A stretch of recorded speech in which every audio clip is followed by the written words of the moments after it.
Good afternoon. Welcome to each one of you here today to First Baptist Church on 5th here in Winston-Salem. My name is Emily Hull McGee. I serve as our pastor here. And on behalf of all here at First Baptist, I welcome you to this place for the celebration of life for our beloved Linda Morrison Combs. Dave, I want you to know that we surround you today, that you are, that these folks right here represent the great cloud of witnesses journeying with you as you enter a new part of the road in a way that you didn't anticipate, and yet you are surrounded. I hope you feel that today. We give thanks today for Michael Eulis, who you'll be hearing from, who will be guiding our service today. But as we begin, I want you to know that about 2.5 weeks ago, we gathered in this place for Linda's funeral. And I shared then that the God that guides us, that draws us together, the God that we worship here today is the God who grieves with us in Linda's passing, whose heart was the first to break, whose tears were the first to fall. That's the God that draws us into worship as we come with our lament, with our grief, and yes, even with our hope. We come encircled by the saints who have come before us and those who come behind us to be reminded that death never has the final word. We come to celebrate Linda's life. And we do so today while listening to the stories of Linda and the stories that remind us of who and whose we are. And today we remember that God abides with us in all things, comforting us and giving us the hope of wholeness and reconciliation and life, even in the face of death. And so now would you join me in prayer? God, who knows our beginnings and our endings, come with us as we celebrate the life of Linda Combs, a life lived so firmly within the fullness of you. We ask that your presence wrap around this gathered community in tangible ways, that we all might know of your peace in this time of endings. We thank you for your faithfulness through all the changing seasons of our life. And now as we worship in your Spirit, the Spirit of God whom Linda loved, who loved her before she ever knew what that love meant, who has greeted her now like a friend and a beloved child into the presence of love. We pray these things now in the name of the one who was the resurrection and the life, even Jesus Christ our Lord. Amen.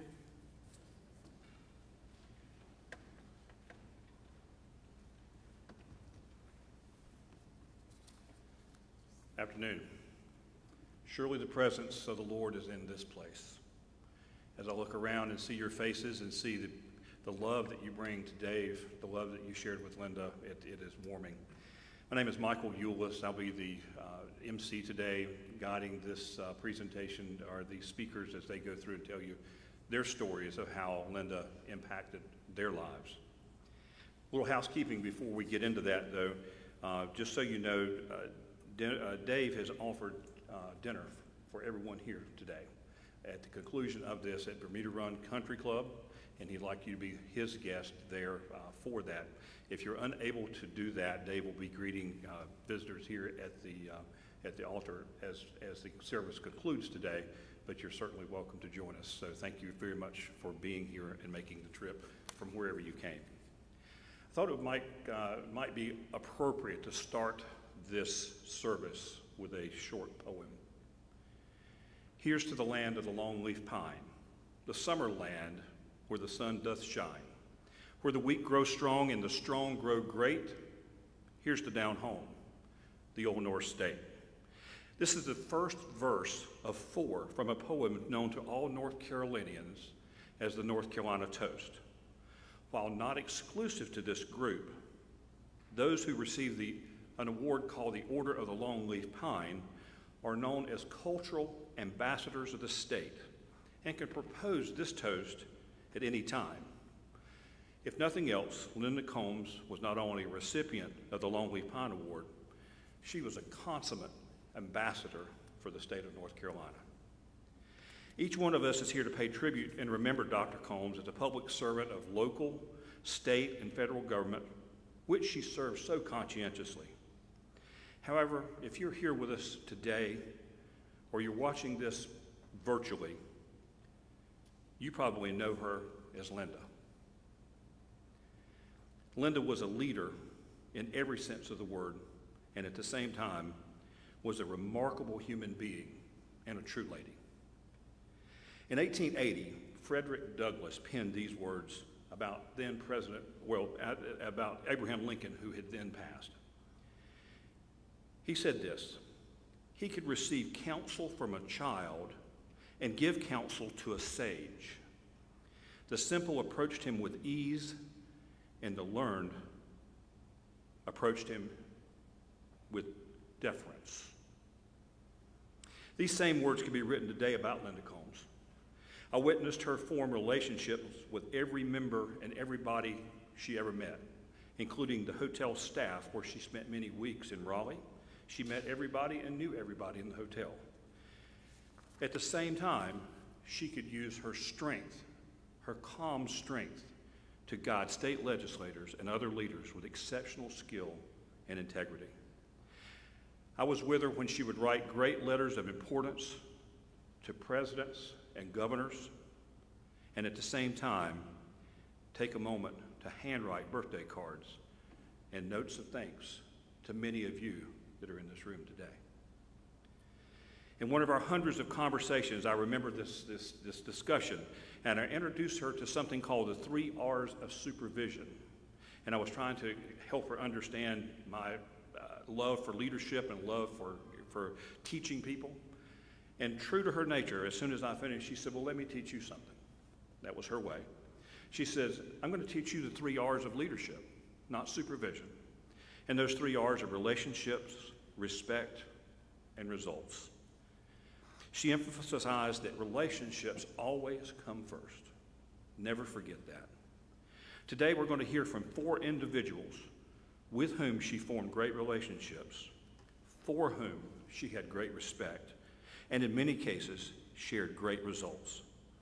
Because she formed relationships with each of you here today, somewhere in the service we're going to give you an opportunity to speak as well. We have podiums here on the left and right that you can come and share your thoughts about Linda. This will give you an opportunity to share your thought about this great patriot. The first person we're going to hear from is longtime friend Robert Stilwell. Robert Stilwell was counselor to the controller at the White House Office of Budget and Management. He originally met Linda when he was a White House volunteer, helping her with her swearing-in ceremony as the controller.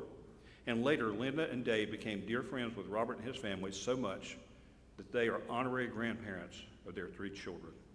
Would you please welcome to the podium Robert Stilwell? It's okay to clap.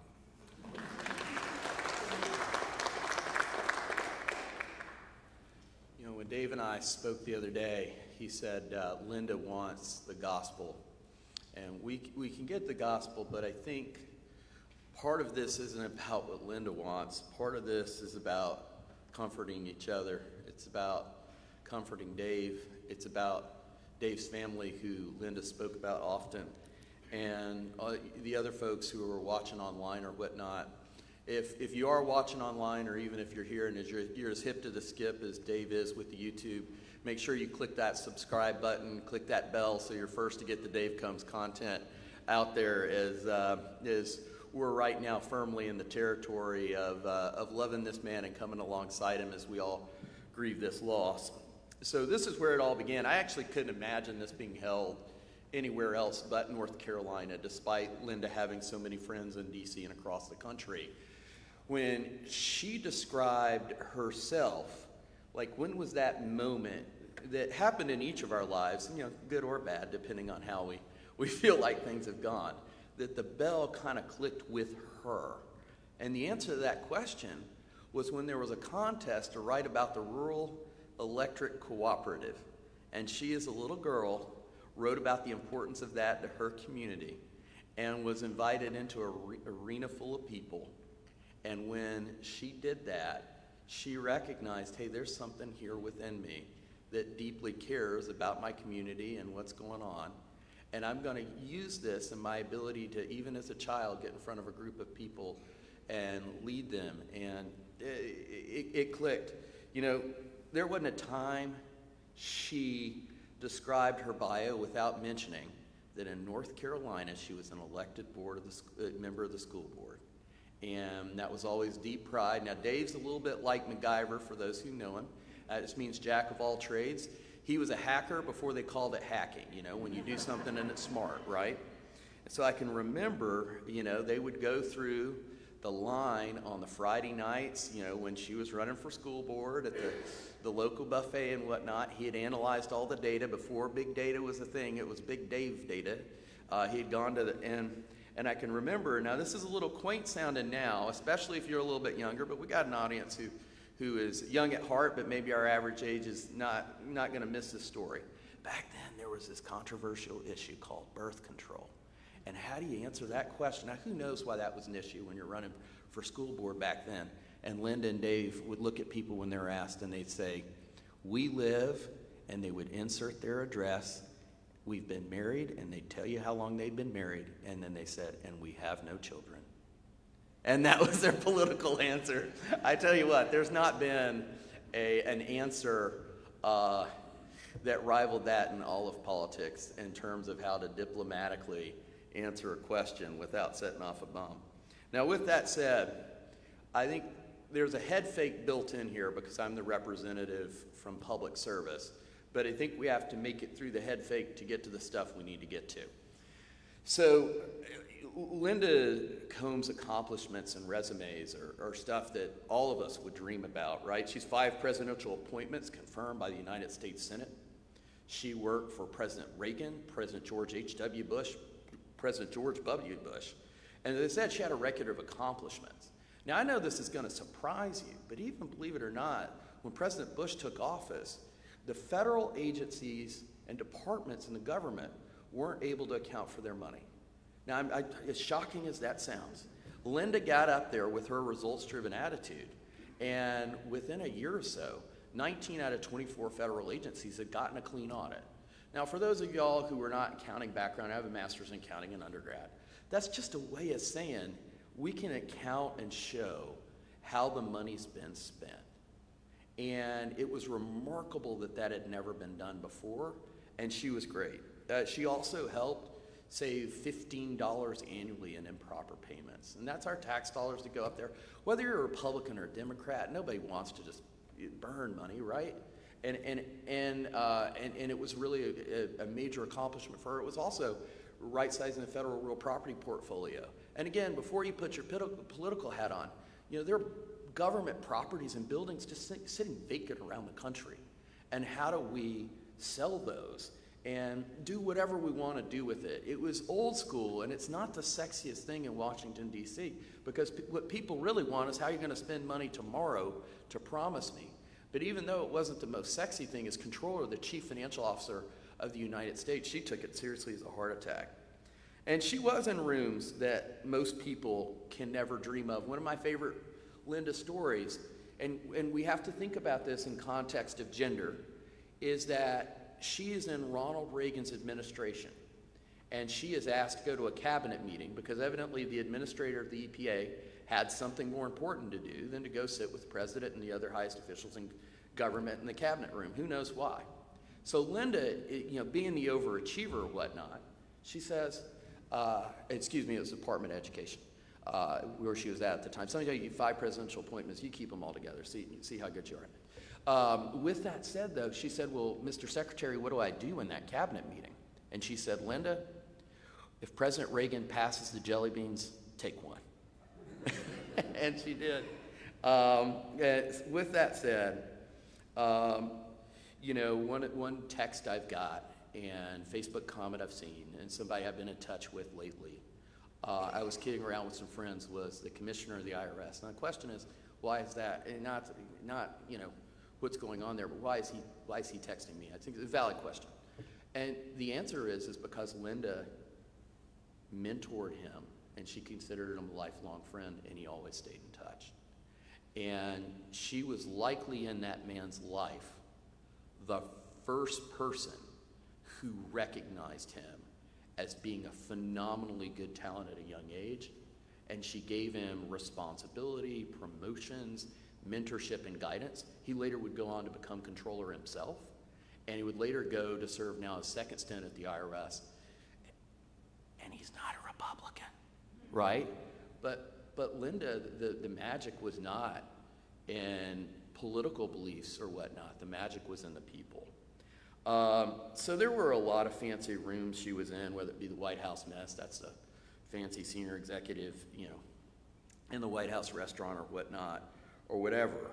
But really, in a lot of ways, sacrifice is what comes with government service. And Linda and Dave, when they came back to D.C. for their final stint, walked away from a thriving business. One that not only mattered from a money perspective, but was so deep to their hearts in terms of Dave's music. It's bipartisan understood that sacrifice comes with serving. Barack Obama's wife, Michelle, President Obama's wife, once said, "You don't understand how lucky you are to have him," as people were criticizing her husband. But on the flip side, President George W. Bush looked at all of us before he left, and he goes, "You could all be doing something different here. If we hired you, theoretically, you could be making a lot more money in the private sector. If not, why are you here?" And it was just an attitude of service, love, devotion, and there was tremendous pride with that. Now, I think the reason it's a head fake is that those actually are not Linda's real accomplishments. With that said, maybe we talk for a minute or two about the godly character, and then if she wants the gospel, I think we can hear it. The first thing of somebody who is able to speak at a podium like this and is able to command your attention and in fact inspire you is a little bit surprising because the word is humility. Jesus replies, "The king will answer them, 'Truly I say to you, as you did it to one of the least of these brothers, you did it to me,'" Matthew 25:40. And really, if you stop and unpack humility a little bit, and I like C.S. Lewis's definition, but who am I to judge? It's not thinking less of yourself. It's thinking of yourself less. And that was Linda Combs. When I think that when Linda would have said with all her heart and mind that everybody in here has equal value, there's nothing you can do since you were born to add value to your life. From a worldly perspective, there were some people that when I think about were of lower worldly value. And I got to thinking the other day, because it's better than crying, what relationships from the White House do I think about with Linda the most? And so I see you sitting here, we've got a former, a former state senator running for lieutenant governor here. We've got, in the White House, you've got the president as chief of staff, who Linda worked under at OMB. You've got the administrator of the EPA who thought the world of Linda, the secretary of the Department of Transportation. But if you ask me to say, what are the memories of friendship in the White House that I observed with Linda Combs? The first is Missy. Missy was the woman who checked her out for breakfast every morning making eggs. Linda and Missy are not the same race. If I had to bet, dollars to donuts, Missy probably doesn't pull the voting lever the same way Linda did. Missy's dental work wasn't perfect, right? She didn't speak perfect English, but she smiled so big because Linda saw her, Linda cared about her, and Linda invested in that relationship. The second woman that I think about when I think about Linda's special friendship to the White House, her name is Doreen. Doreen was a Katrina victim who was given a job in the administration as they were rehousing those folks, and Doreen's job was delivering the mail. Most executives at the White House have no idea who delivers the mail. There's an assistant that kind of takes care of all that. This woman felt comfortable enough to walk in Linda's office, say hello, tell her about her life, spill her emotions, really, as she'd gone through a time. And the third, and probably most important, was Rochelle Bell. Rochelle, also very different socioeconomically than Linda, had grown up in an urban D.C. area in Maryland or whatnot. And Rochelle politically definitely did vote differently than Linda did. But that relationship is almost like I would describe Billy Graham and Cliff Barrows. Just this symbiotic thing to whenever Linda worked in government, Rochelle went to wherever Linda was. Rochelle sat in the White House at times and had no idea what was going on that was a big deal that day. Literally, the only reason she sat in that building was to be with Linda. And the love and devotion, and it wasn't just like, hey, let's see each other at work. And families spent time together. When they weren't in office, they kept in touch. And she just viewed Rochelle as an extension of herself. And candidly, might not have come back to work in D.C. if she couldn't do it with her. Now, this one was an administrative assistant. Linda, along the way, had made sure that she was taken care of. When Rochelle retired, she retired at one of the highest levels you can in government from a compensation perspective. She was always valued in her work. And when Linda left, she always made sure that there was a good place for her to be, to where she'd be taken care of. And that's humility. That's not looking out for myself. That's doing the right thing. So with that said, and I know we're supposed to keep this to 10 minutes here. I think I failed that test. When I met Linda, she was a volunteer, and she acted like I had all the time in the world for me. First week I was in the White House, I didn't work there. I was just helping plan. She's like, you know what? You and Liz need to come to our house for dinner on Friday night. I'm like, whoa! Like, it's like, do you not realize that my wife and I are nobody, right? Like, lower than nobody. We don't even have jobs. Now, don't get me wrong. It worked out for us, but in the end. But wow. You know, the first time I visited her home here in North Carolina, I took Craig, who's here in the front, if you can give us a wave here, and we're trying to get out of D.C. traffic, and it just didn't happen. So we arrived at her house between 2 and 3 a.m., and her response to that was like, no, oh my gosh, they dragged me out of bed, you know, blah, blah, blah. She was like, all right, well, here's the barbecue I have for you all. Let's go ahead and heat it up and eat it. And so we spent an hour hanging out with the woman who's my boss and the chief financial officer of the federal government, is making sure my friend, who she had never met at the time, and me have food to eat, right, because we just came in from a long drive. She used to say, take your work seriously, but not yourself. We'll leave that at that, but I can say she did it. There was never a time where she wanted anybody to call her Dr. Combs. When you walk in an office in D.C., you say sir or ma'am. If you work under them, it's a very subservient. That would not fly in her book. Number one thing she'd say when she met a new staff is, hi, I'm Linda. And she'd say that about how she addressed her work. You know, though, part of her humility, though, was closer to home. She knew she had a treasure in Dave, and she celebrated Dave Combs. And, you know, at one point, there was a certain cabinet official that sometimes would see Dave sitting in an office like this. And you all know Dave's not showing. And he'd like to recognize Mr. Linda Combs. And well, Linda, despite being a woman and a trailblazer in times where it wasn't as common, Linda lit up more celebrating Dave, whether it was those beautiful pictures of North Carolina that stretched for 8 or 9 feet. I hung those pictures. I know they're long.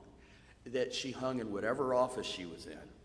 Whether it was going through the binders of thousands of letters from Rachel's song, or whether it's just sitting and listening to him play gospel music on the piano. It was amazing.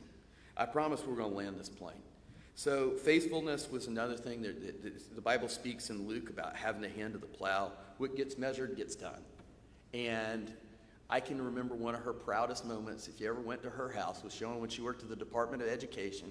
And there were moms and dads, there were principals and teachers around the country writing those folks letters. And it was a little bit embarrassing that not anybody seemed to care.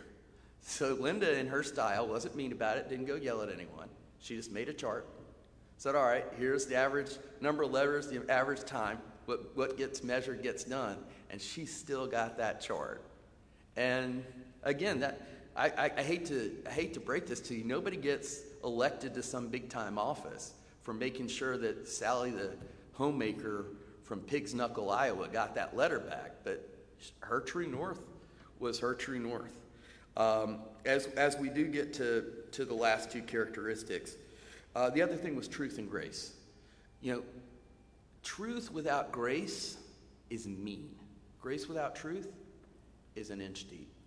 And when I think about Linda, the number one thing when her antenna would rise was anything that had to do with ethics, and how unbelievably, completely above board she was with anything she did.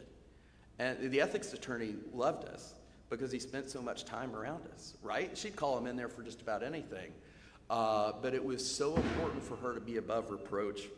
I also found, though, she had some real grace with her staff. I remember one time her staff sent her an official document to go to Congress that was errors and, like grammar and stuff 3 times. And even the 3rd time when that sucker came through, and the 4th, she laughed about it, we got it right, and we sent it on. Now, when I say staff, I am referring to more than just me, but obviously taking ownership there as well. The last thing I'd say is friendship, and I think Christ talks about, no greater friend that sacrifices his life for his friends. And when I was first in D.C., her entire Sunday school classroom here came up from her swearing-in ceremony. And if you asked her about it, it wasn't Josh Bolton's there, Clay Johnson. She worked for the president's best friend, right? Clay Johnson was, Josh Bolton, future White House chief of staff. And she was so excited. She made sure that we took pictures of every one of those folks. She wanted all those pictures sent because it wasn't a public thing to send them. We sent them from home computers and whatnot.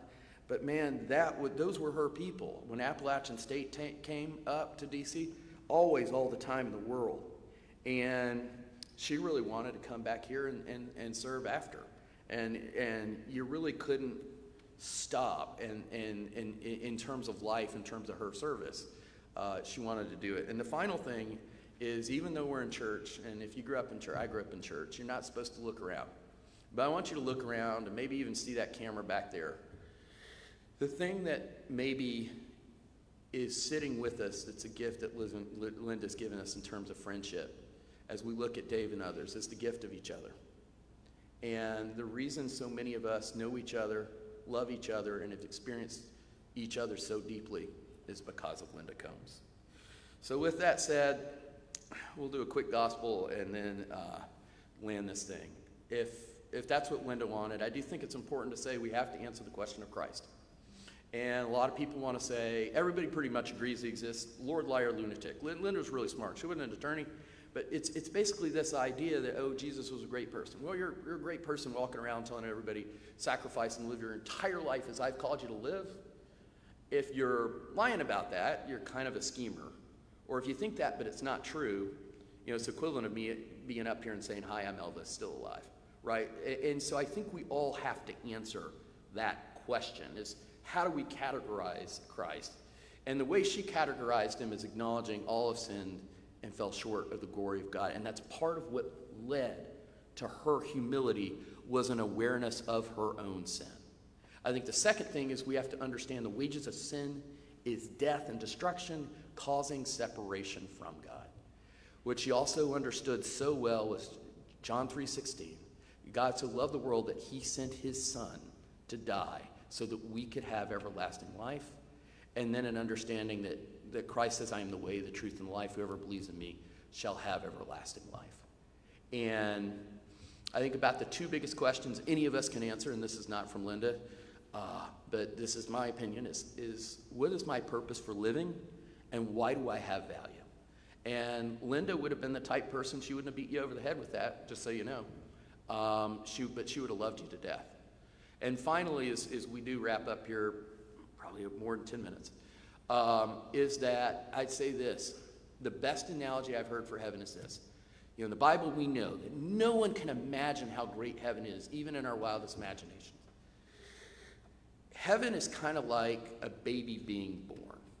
Now, evidently, a baby does not want to be warm, and it makes sense. It's got food, it's got oxygen, it's comfortable, the temperature is pretty much the same, and it's all it's ever known.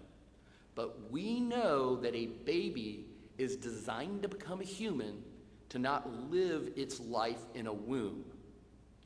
Well, if C.S. Lewis would say, if you feel like you desire things that aren't of this world, that maybe you aren't here, maybe you weren't meant for this world. And I think now the only thing we have to grieve is our own loss, because Linda's best day is occurring forever. And just as we have welcomed out babies in this room, knowing this is where they need to be, no doubt Linda's Savior welcomed her, and we will experience this pain this side of heaven, but she never will again. So praise God for that, and thank you for the opportunity to share about Linda.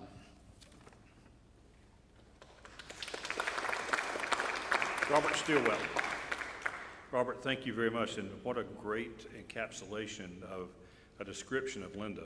I mean, you just went down my last few years working with her exactly the same, just a different location. So thanks for sharing those words. Second verse of the poem that I started with earlier today goes like this. Here's to the land of the cotton bloom white, where the scuppernong perfumes the breeze at night, where the soft southern moss and the jessamine mate, neath the murmuring pines of the old North State. Linda, Chief Deputy Jim Dolan, seated in the back, and I often had discussions on how to provide the best environment for continuous improvement at the Office of the State Controller. One of those strategies included a biannual off-site meeting for the development of the supervisory staff. We often search for members of the business and government community with a proven track record for leadership to speak at these events. I still remember the meeting when Linda brought up Kelly King. We were saying, well, who could we bring in? Who could we actually invite to come speak? And she'd go, Kelly King. And I'd say, well, is there anyone else? I don't know Kelly King. Can you tell me a little bit about him? Is there someone else maybe in the sports world? Can we bring in a coach? She goes, Kelly King. And so before long, it was evident that Kelly King would be our speaker. Kelly King is the retired chairman and CEO of Truist, a role he served in following the closing of the merger of equals between BB&T Corporation and SunTrust Banks.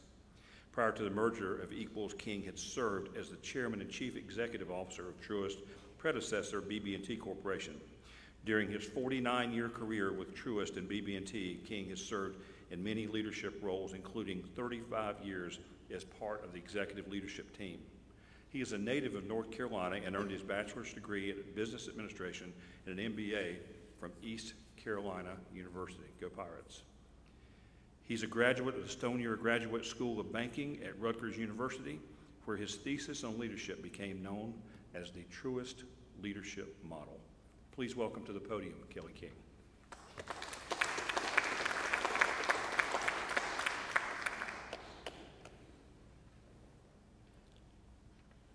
So why are you here? Why are you here? Now, I mean by that question the obvious, why are you at this event? Why are you in Winston-Salem? But at a deeper level, why are you where you are in life? The relationships that you have, the work that you do, the family that you have. Do you believe that life is random? Do you believe that we just go through life like tumbleweed in the desert? I don't. I believe that each and every one of us has a very unique, powerful, and important purpose in life. And Linda Combs believed that as well. I came face to face with that question, Dave, years ago. I went on my first mission trip to the Dominican Republic. And I'd never been anywhere within thousands of miles of that area. And so we were working out in the areas during the day, but at night we would stay in Santo Domingo. So if you've ever been there, it's a city of about 2 million people. So we went out to dinner one night, and then after dinner we stopped at a little ice cream shop. We're sitting there eating ice cream, and I saw this lady, a Dominican lady, looking over towards our table for a long time. And then finally she got up and she walked right over to our table, walked right up to me and said, "Aren't you Kelly King?" Now, after I about draw my teeth, I said, "Well, yes, I am, but how in the world do you know me?" She said, "Well, years ago, I was a banker, and I went to a conference in New Orleans, and you were the keynote speaker and I just wanted to tell you I thought you did a good job. I said, wow, well, thank you so much. About this time, her husband walked over, and he said, hey, I'm Jose, where are you all from? We said, we're from Winston-Salem, North Carolina. He said, no kidding, do you know Joe Budd? Some of the local people here know that Joe Budd is a very successful business person here in Winston-Salem. And we said, well, sure we know Joe Budd, but how do you? He said, well, I went to High Point College, and he was my roommate. We said, wow, well, guess what? We're down here in primary purpose for this trip to dedicate the new children's clinic that Joe and his first wife, Mary, had worked on before she passed. And we're going to dedicate that clinic to the memory of Mary Budd. About this time, the Dominican lady who recognized me spoke up and said, well, you know what? My dad is a leading pediatrician in Santo Domingo. I bet he would like to know what y'all are doing out there to help those kids. 24 hours later, the leading pediatrician in Santo Domingo, a city of 2 million people, is out helping little kids in the Mary Budd Clinic. I still remember that trip because we were supposed to go up the night before. I had to speak at like 9 o'clock in the morning. The storm clouds were so bad we had to cancel going up the night before. Didn't think I was going to be able to make it at all. But I asked the pilots, I said, if we get up about 4 in the morning, can we make it? And they said, yes, sir. I said, we're going to get up at 4 and we're going to make it. So I made it to the trip, but suppose I had not. Think about that. Years later, thousands of miles away, big city, 2 million people I never even remotely come close to. One lady recognizes me. Her father is the leading pediatrician, and the children get the help they needed. You know what my purpose was? Simply to make that connection. I believe all of us have opportunities every day of our lives to make connections, to do God's work. And I learned from Linda that she believed that as well. She believed in service, as you've already heard, and I'm sure we'll hear more.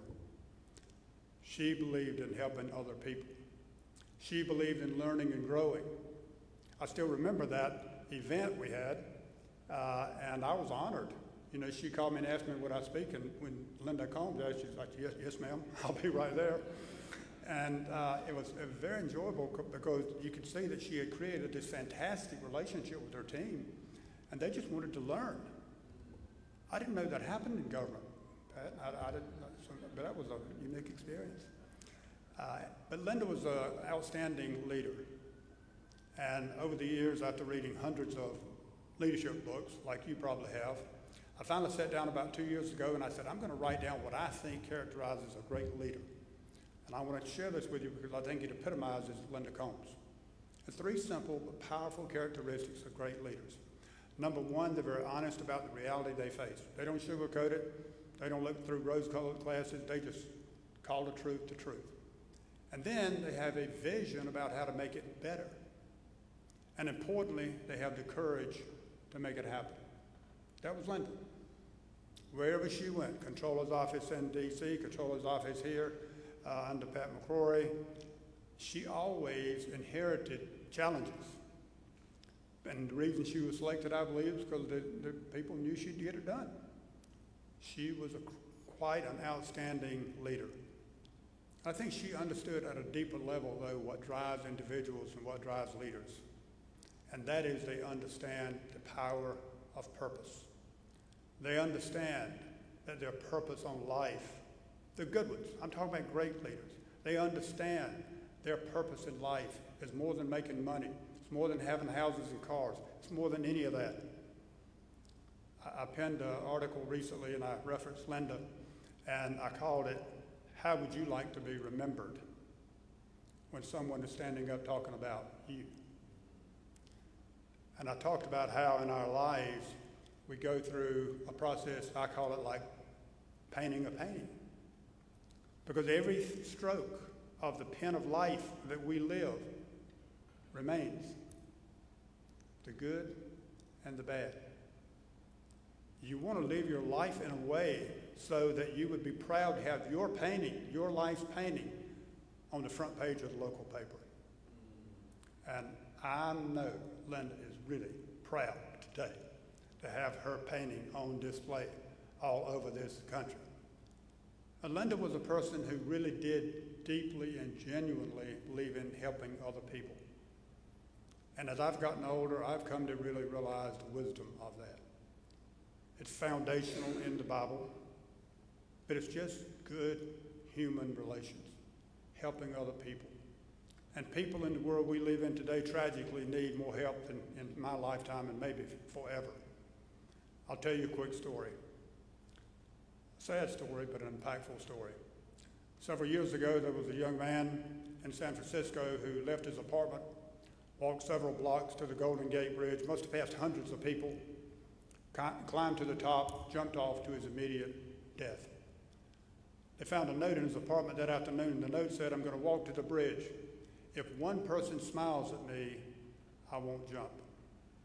One person, one smile, one life.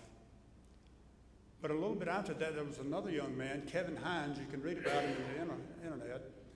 Kevin walked to the bridge also, climbed to the top, and jumped and survived. Now, when you jump off the Golden Gate Bridge, it's the same as jumping off the top of a 28-story building. When you hit the water, it crushes every bone in your body, and you immediately drown and typically die. He survived because a sea lion came up and kept him afloat until the Coast Guard got there. But he tells his story about how when he was walking to the bridge, he just desperately needed someone to reach out and let him know that his life mattered. A smile, a pat on the back, a simple, "Hey, how are you?" and wait for the answer. He wanted to know that his life mattered. Linda Combs, I believe, touched everybody in her walk, her journey, in a way that made them realize that their life mattered. And I think that's about the best you can say. The Bible does make it clear, makes it simple. Do unto others as you would have them do unto you. Pretty profound. Linda believed that. She lived that every day. So here's a challenge that I leave with people when I have a chance, and I'll leave it with you because I believe Linda would leave it with you if she could speak to you audibly today. When you get up in the morning, you look at yourself in the mirror, you put a big smile on your face, and you say, "I've decided to be happy. I've decided that my life matters. I've decided to make a difference. I've decided to help people." And you hold out your hand in your mind, and you take a handful of seeds that are given to you. These are seeds of hope. And every time you go out every day, and you have a chance to a little smile, a little pat on the back, a little anything to let people know that their life matters. When you do that, take one of those little seeds in your mind and toss it down on the ground. You just planted a seed of hope. And I fully believe as your life draws close to an end, you'll be one of the lucky ones that will be able to look back over your life and you'll see the results of all those seeds that you planted. Some seeds became flowers. Some seeds became big forest. Some seeds were the little boy down the street that you tutored in the pandemic and helped her learn how to read. Some seed would be that family member that was going through a divorce and you took the extra time to help them. Seeds of hope that you planted. I believe, ladies and gentlemen, you all experienced Linda's seeds of hope. I know I did. Why are you here? God bless you.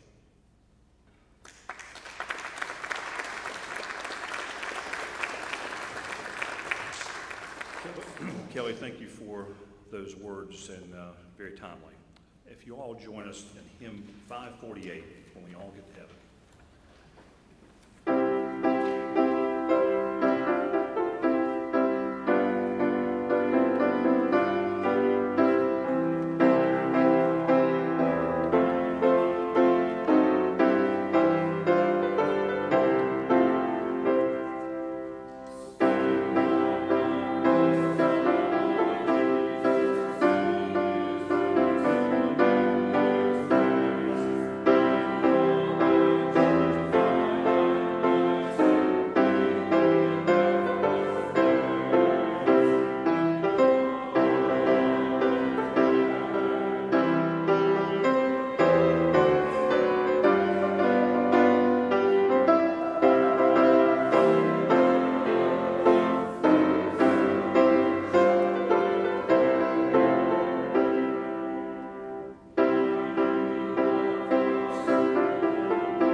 it's your turn.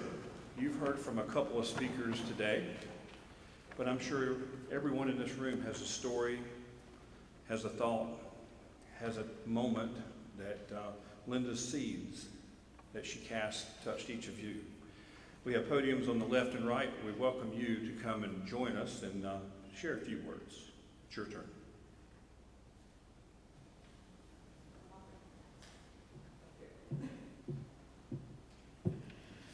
Hi, everyone. My name is Dale, and I met Linda, as the expression says, I knew her when. We met in the fall of 1979 because we were cube mates at Wachovia Services. We were both directors, and when I say cube mates, literally, we had a wall that came up about this high between our offices, which meant we heard everything happening with each other. And one day, I had all the correspondence and crisis lines. This was for the student loan program. And a staff person brought an envelope to me. They had no idea how to handle it. So I open it. The borrower was not very happy. They were going to pay off their student loan in full right then and there, so they had no more use for us. At that point, Linda stood up because she could see what was going on. I open this letter, and out falls monopoly money. Well, most supervisors would get very upset and go, oh my gosh, how are we going to handle this? Not Linda. I've never heard her laugh so hard. And we both decided this was the most amazing borrower that we had ever seen. And that's how our relationship started. That we could laugh, that we could connect, and that we could care, no matter what the situation was. Of course, then I met Dave, and we had a whole group of friends, and we would play together and do things together. And one person, Gina, would always bring the cheesecake. Well, I made guacamole, but nobody told me Linda was allergic to sour cream. So that party was a little tough. But we did become really dear friends. So much so that I entrusted my daughter to Linda and Dave to be the godparents. For yes, I am Rachel's mom, that Rachel.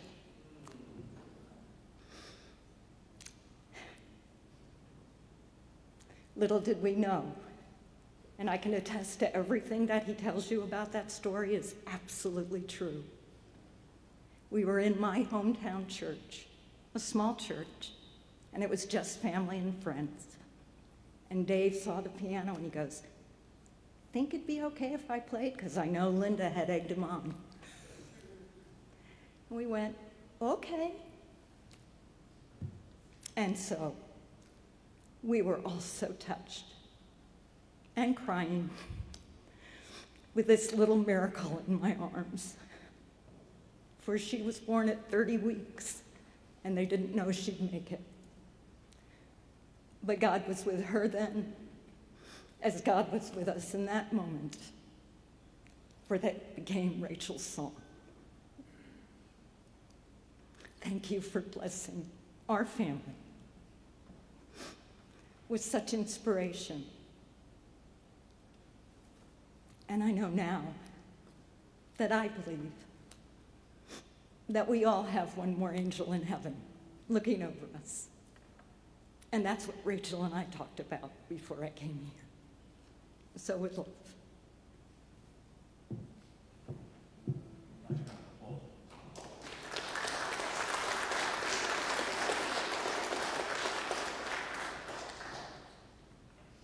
As the speakers finish, Linda would have wanted you to encourage them by rounds of applause, so please do so. Next speaker.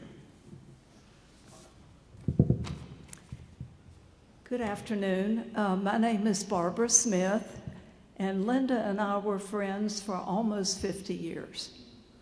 We first met in the mid-1970s as we were both building houses in a neighborhood called Atwood Acres off of Stratford Road. And the interesting thing about that first time when I met Linda as we were discussing the building of our houses was that we were both going to make our kitchens a bright lemon yellow, which today would be terrible. But we just enjoyed talking with each other about how we were going to fix our houses as we lived in Atwood Acres. So I fast forward to a number of years, and we stayed in the neighborhood for quite a while, but Linda and Dave traveled. They lived in Maryland, they lived in Alexandria, but every time they would come back to Winston-Salem, we would get back together. Even if it was to go to the Rose and Thistle for pizza, if it was to gather in one of our homes to play games, we just enjoyed being together. And over that time, as I learned to know Linda and her parents, her father said that he thought we were sisters.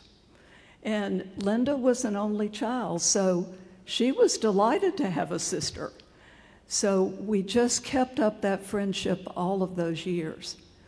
Fast forward to 1997, and here we are building houses again. Linda and Dave building their house, my husband and I building our house, and we weren't right around the corner from each other, but a mile apart. So from 1997 till now, we have lived about a mile apart. We gather to celebrate holidays. We gather to celebrate birthdays. We gather just to gather. We gather to eat good food. It was just the most treasured of friendships. I read a poem by Edgar Guest a while back as I was thinking about Linda, and I would like to read an excerpt of this poem titled Old Friends, as a tribute to Linda. I do not say new friends are not considerate and true, or that their smiles ain't genuine, but still I'm telling you that when a feller's heart is crushed and aching with the pain, and teardrops come a-splashing down his cheeks like summer rain, because his grief and loneliness are more than he can bear, somehow it's only old friends there that really seem to care. The friends who've stuck through thick and thin, who've known you good and bad, your faults and virtues, and have seen the struggles you have had, when they come to you gentle, like, and take your hand and say, cheer up, we're still with you, it counts, for that's the old friend's way. Linda and Dave were not like family. They were our family. And still, Dave is our family. I miss Linda every day. I treasured her friendship, but I rest in the assurance that I will see her again.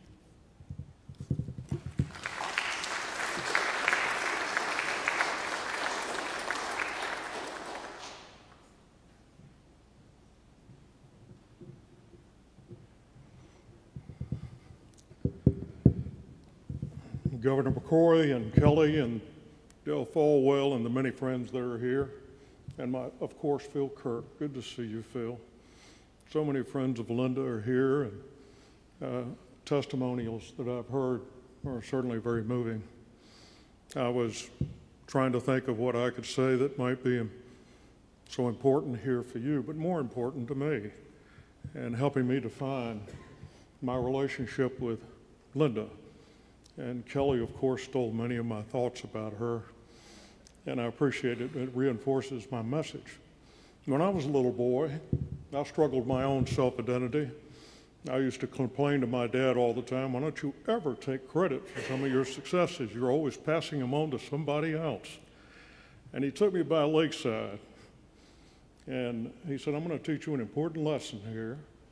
And he reached down and picked up a big rock, about 20 pounds, and the lake was, I remember, just as quiet, not a wave, not a ripple in the water, and he threw that rock into the lake as far as he could, and the ripple would only cover, after a little while, maybe a third of the lake. And then he reached down and got a handful of pebbles, little small ones, after the water had calmed, and started throwing those pebbles slowly in different places around that shallow water. And before long, the whole lake was full of a ripple. And he says, son, you don't need to make a big splash in life. It always has to do with little pebbles and being consistent and hardworking. I don't know if many of you know that Linda was from Lenoir. She was born in Lenoir and raised in Caldwell County. And that is one of many thousands of lessons I've learned, which I think many of the folks in Caldwell, Wilkes, and Alexander County all had something in common. There was always this constitution they had of always working hard, being faithful to one another, and measuring up and serving your community, especially in God's light. I think Linda led a life, a Christian missionary, a Christian mission life, where I think she served as a teacher. She, above all that I've ever known, could define what purpose in life that not only she led, but also one that you should aspire to. As an administrator, I think you're hearing stories of how effective she was. Now, I don't know, many of you may realize that she probably had more presidential nominations and senatorial confirmations than any woman in history. And I'm also aware that when she was chief financial officer in front of powerful Senate committees or House committees, she would show up by herself with binders to testify about the entire budget of the United States for every one of the dozen federal departments that run our country. And she had so much confidence, and those that were elected who were asking questions had faith in her responses. I think when one leads a purpose of life, there's something inherent about them that they seem to have a commonality, and I look around the room at many of you, and I'm aware of the successes that many of you all have, and then I can draw from that commonality and the truth prevails. How important you all as friends, and leaving an example of how she lives her life. I loved her as a sister. She bragged that she was my 8th cousin the night before she passed, and sent me several correspondence that she must have been cleaning out her scrapbook that night, messages from Dad keeping her abreast of her appointments, and this was back in the early 80s. And I know, Phil, you'd received some the night before as well. And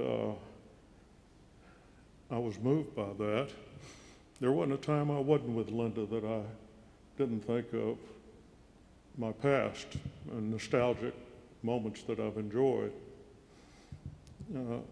It's hard to move forward and thinking and mourning of Linda's passing, but on the other hand, I'm celebrating her life, and I'm so blessed of all the lessons she taught me and the purpose-driven life that she shared, and I hope to follow in her steps. Thank you.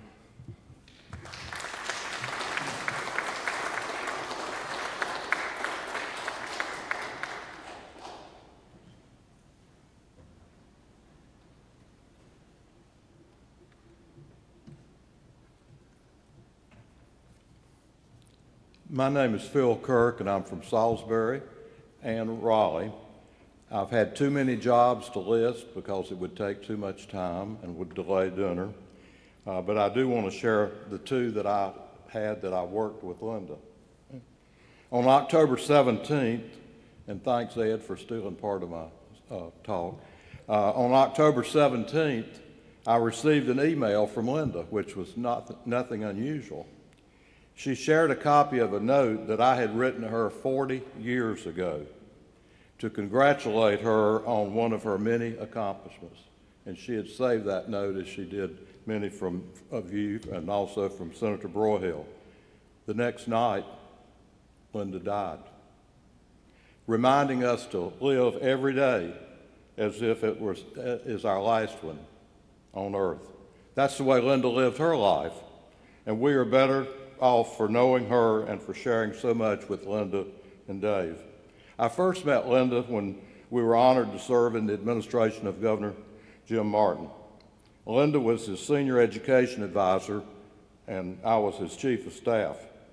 And Thomas Stith was chief of staff for Governor McCrory, and Thomas would agree with me that that is the easiest job in state government, being chief of staff. Linda, there were so many good things about Linda, but the one I really wanted to emphasize that she needed no supervision from the governor or from me. We also knew when we gave her anything to do that we didn't have to worry about it anymore because she would do it. She would do it efficiently. She was always early in meeting deadlines, and she did it better. Sometimes she was already working on what we gave her to do before we even gave it to her. I also worked with her in Washington, whereas you know she performed exceptionally well in a number of high-level positions. The last time I saw Linda and Dave was at the memorial service for Senator Jim Broyhill here in Winston-Salem in February. It was good to see Ed and hear Ed speak today. And they also drove to his burial in the beautiful foothills of Caldwell County, where we had another brief conversation. By the way, I didn't know she was from Lenore until I read it in her obituary. Worth noting, especially in today's society, Linda received unanimous votes twice on her confirmation and reconfirmation as the controller for the state of North Carolina. Can you imagine any politician receiving a unanimous vote from Democrats and Republicans in today's world? There have been many adjectives to describe Linda, and I will close by using one, and it's already been mentioned: humility. While Linda's career led to many honors, one would never know it by the way she conducted herself. She never talked about herself. She never said a negative word about anybody. Well, maybe you, Dave, once or twice, but it was, I had to correct her. She always gave credit to her associates, one attribute of humility. While her legacy of relationships, respect, and results will remain with us, I would like to add another one: the 3 F's: faith, family, and friends. Linda Combs embodied all of the wonderful things which have been shared and will be shared with us today. Dave, family, friends. May God continue to bless us and watch over us until we see Linda once again. Thank you.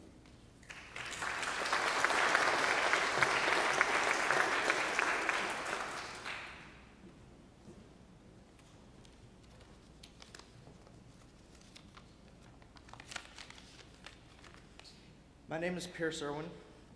This is my youngest brother Palmer and our middle brother Paxton.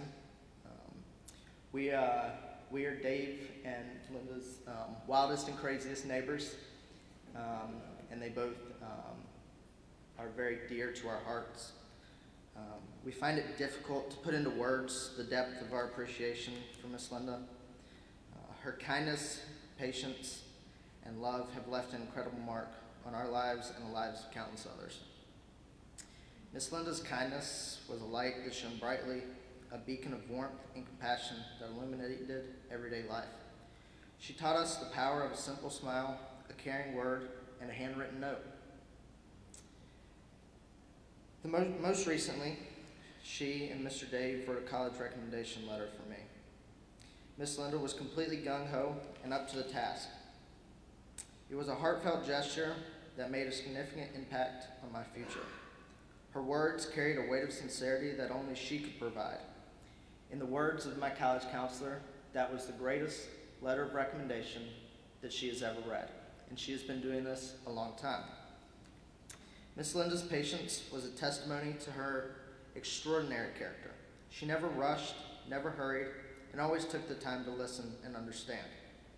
She possessed a rare gift of being fully present with you when speaking to her. making you feel heard and valued.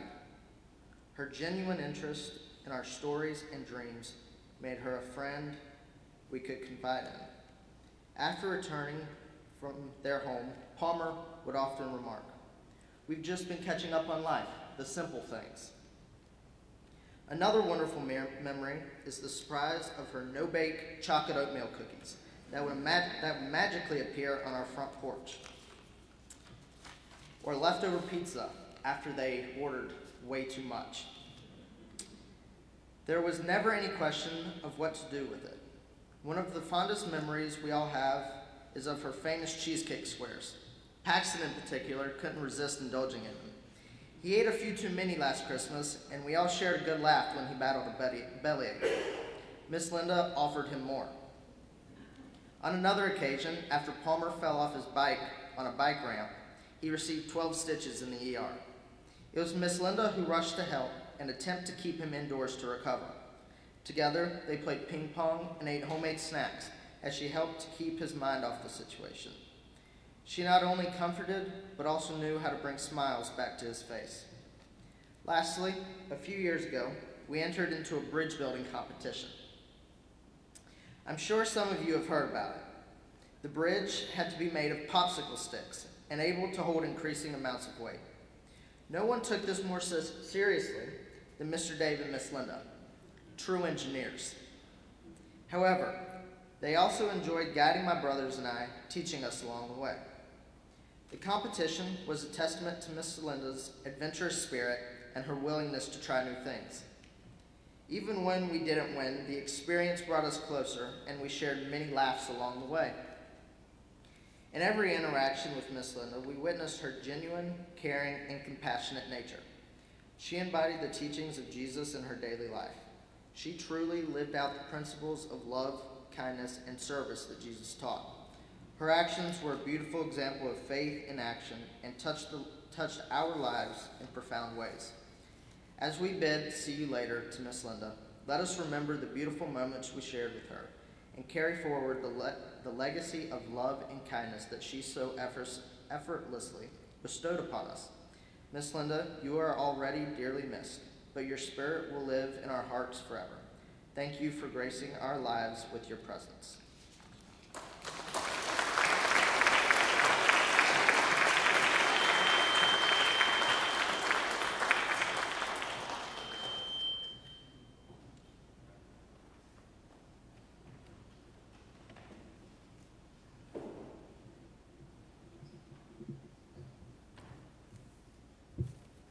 My name is Linda Bryant Hess, and my name is Linda Bryant Hess. Thank you, Dave. My name is Linda Bryant Hess, and I'm related to Linda through her mother. Her mother's maiden name was Bryant.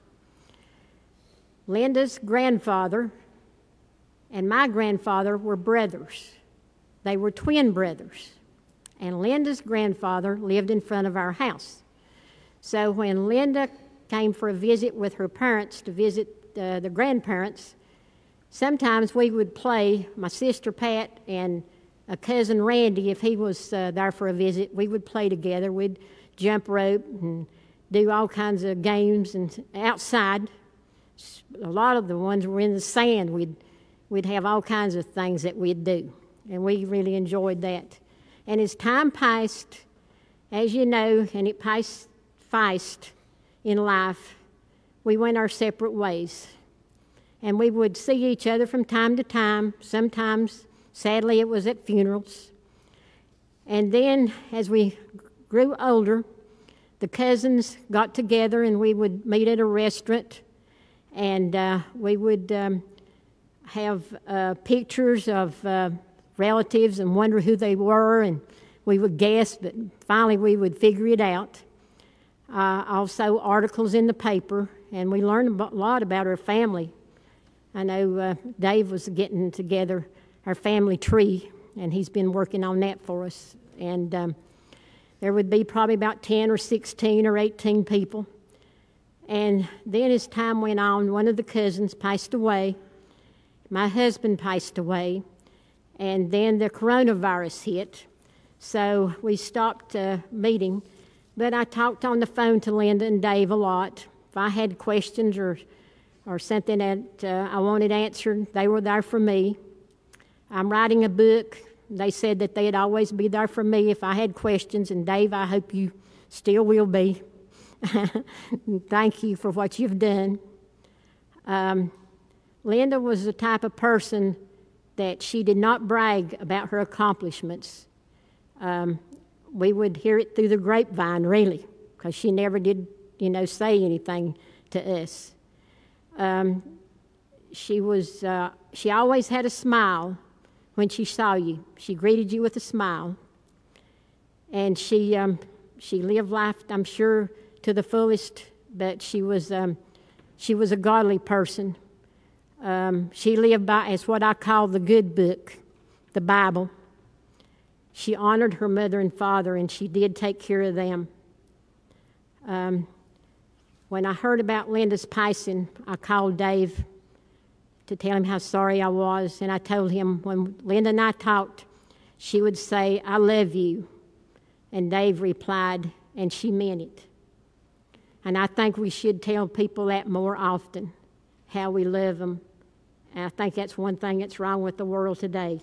There's not enough love in the world, but she had it. She told you so. And Dave, if there's a couple of things I would tell you, as you know, my husband passed away 6 years ago. And one thing that helped me through it is doing for others. I helped out at a church, not my church, but a church that Christmas. He died in August, and I helped out at a church they had a meal for the needy. And I helped out a couple of years for that at Christmas, and that really helped me. I also stay very busy. I still work at a job 4 days a week, and that has really helped me. And my family doctor told me not to be where it's quiet. He said, always have something going on in your house, television, radio, singing, whatever you want. Do not be where it's quiet. And I think that's helped me a lot also.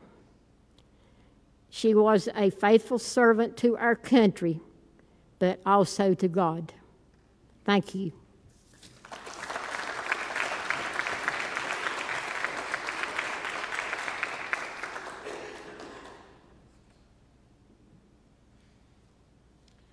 Good afternoon. I'm Al Gunthner. I worked for Wachovia for 30 years and for Novant for another 15. I had a lot of Social Security payments involved there. I belong to a Sunday school class that David and Linda belong to. And our class is mostly represented there. We have a few missing people. But it was a joy to have David and Linda be members, loyal members, in the Friendship Sunday School class. Our class benefited greatly by their presence. Upon signing into our video conference each Sunday morning, it was always a pleasure to see Linda as she was invariably smiling, and honored the rest of us by being smartly dressed. Her example made me try harder to keep up with her good manners, although I certainly failed to live up to her standards. More importantly, Linda was a steadying influence by redirecting some of the more exceptional ideas that a few of us have about trying to understand God. Linda loved the freedom of being a Baptist, but that freedom was always kept in bounds by Linda by carefully reflecting in a calming and soothing manner. She kept our Sunday school car on the road, despite some efforts to drive into the ditch. I loved and needed her steady hand, as our entire class did. Linda was given many talents. Importantly, she raised her hand high to the sky and utilized her ample gifts both in North Carolina and in Washington, D.C. I loved her for her accomplishments and her willingness to share her life's experiences and her gifts with the rest of us. As you know, she authored several books. The book outlining her attempt to come to terms with the prolonged illness of her mother was comforting to me. When a family tragedy struck not long ago, I gave a copy of the book to the surviving spouse in hopes of her finding comfort in knowing that others were able to survive and come to terms with tragedy. David, we grieve with you, but are comforted by the fact that we had her with us for the time God granted. May God be with you and with us. Thank you, David.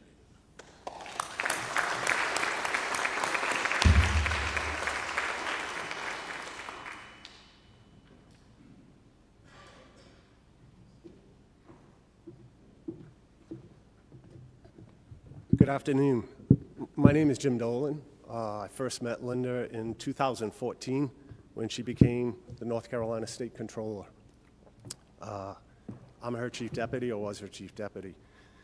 You might have heard we met every day for the next 8 years at 9 o'clock in the morning, Monday through Wednesday, to talk about the office's business. It could be anything. It could be staffing, it could be budgets, it could be the economy, whatever the relevant topic was for the day. And one thing markedly different from that in my career, from meeting with executives and providing briefings, was that at least 1 or 2 times a week, she would say, "How is your family doing?" And it wasn't just a check in a box. It was, how is Trish doing, my wife? How is Stephanie and Kenzie, my kids? How are your parents doing? How are your siblings doing? And she remembered every single name. And I used to think she had some secret notebook or something. Who does that? And I never found the notebook, but I can guarantee you that out of our 200-person organization, she knew something about each and every one of them, whether it was somebody's situation, whether it was somebody, part of their family.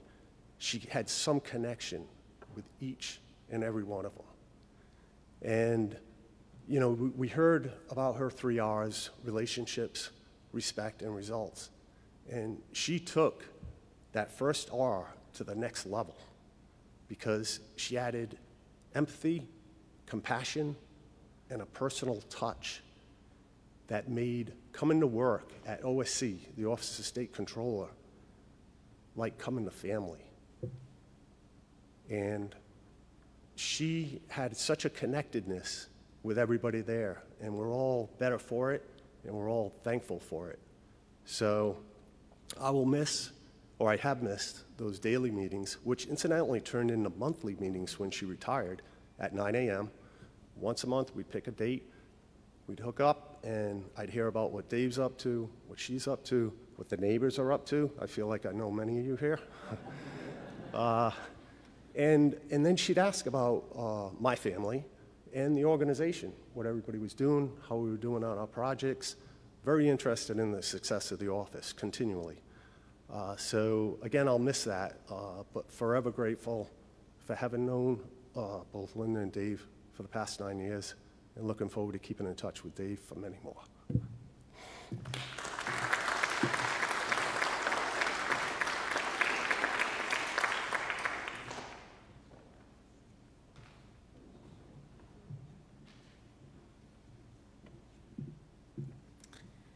My name is Garlene Grogan, and Linda and I were friends for almost 50 years. So it's been a long-term, wonderful friendship. We started out together on the Board of Education here in Forsyth County. And there was a conference in South Carolina. Linda told this story at one point. And I was supposed to be attending that conference, and Terrell Bell, head of the Department of Education in Washington, was also going to be attending that. I ended up not being able to go, and as things would happen, Linda was able to go. And Terrell Bell didn't get there, but he got there via satellite. And his people who had come with him were talking to the audience at various times and happened upon Linda and got into her interest in life and role in education. And it just grew into an interest from Washington and from Winston-Salem, and it turned out to be such a wonderful thing that happened because she did go and become a part of the Department of Education. I'm sitting here today thinking of various things that come to mind often about her. One of them is steadfastness. I think she was such a rock. Whenever we all needed her for something, she was a rock. I laughingly talked to myself as the week has gone on and time since she passed about how in the world we were ever even continuing to be friends after my attendance in Washington at one point, and she, her family, friends, and I were locked in the elevator in the Jefferson Memorial at midnight on a Saturday night in Washington, D.C. Now, I had no thought that we would ever get out. I really was convinced no one would ever come at 12 o'clock in Washington and let us out. And I guess I'll have to be honest and say that I sort of hoped that whoever was going to make that decision didn't know that we were all Republicans in that elevator. We ended up getting out after a period of time. It took 2 tries, and we did crawl out between the floors, but we did get out of there. The other time that I think about is when we were going into the West Wing. And of course, you have to have all of your background credentials and your personal life out before the world before you can do that. And we thought we were prepared, but we started to go in, and who sets off the alarm? But I did. We, to this day, don't know why, but it was an alarming thing to me for that alarm to go off, all the people around the area with their guns up, and Linda's just standing there very calmly, very collected, calming me down, talking to the lady that's there that's stopping me from going in, never wavered, never got upset, and that was so typical of her. One very personal story, too, has to do with my son, who was in 9/11. And he had been so traumatized, as you can imagine, he could not possibly bring himself to fly. And we had not wanted him to fly, so we had driven back and forth to get him when we could. But in November of that year, he decided to fly home. He said, I have to try. So he did fly in. We had a nice visit, and on Monday morning we got up to get ready to take him to the airport to go back to New York. The very first thing that happens on the news that morning is that a plane has crashed leaving LaGuardia, and all the flights are canceled. So there we are, and he is very fragile at this point, as you can imagine, and we are very upset as to how in the world we're going to handle it. We were walking, sort of pacing around the room, going, what are we going to do? What's the best way to get him back? He was on Wall Street in New York at the time. How are we going to get him there? The phone rings. I pick it up. It's Linda.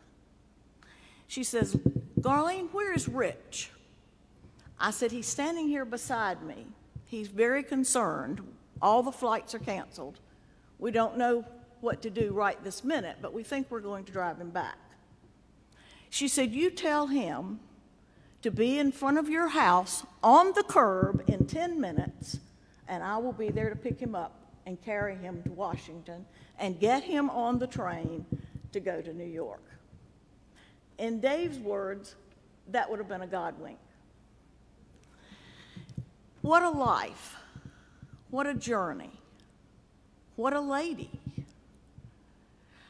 How many of us have ever known anyone like her? And how privileged we were to have had her for a friend, for a colleague, however we knew her.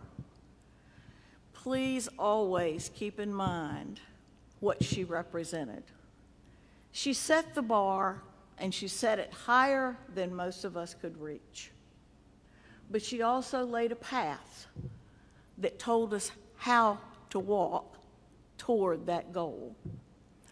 And if we leave here today with nothing else but all the memories and the things she taught us, we will have lived a better life.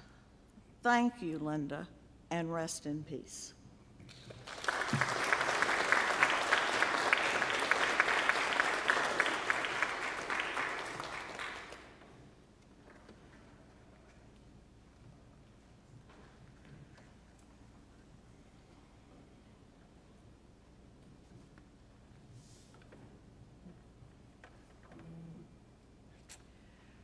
On October 18th, I received a very unexpected text from Dave.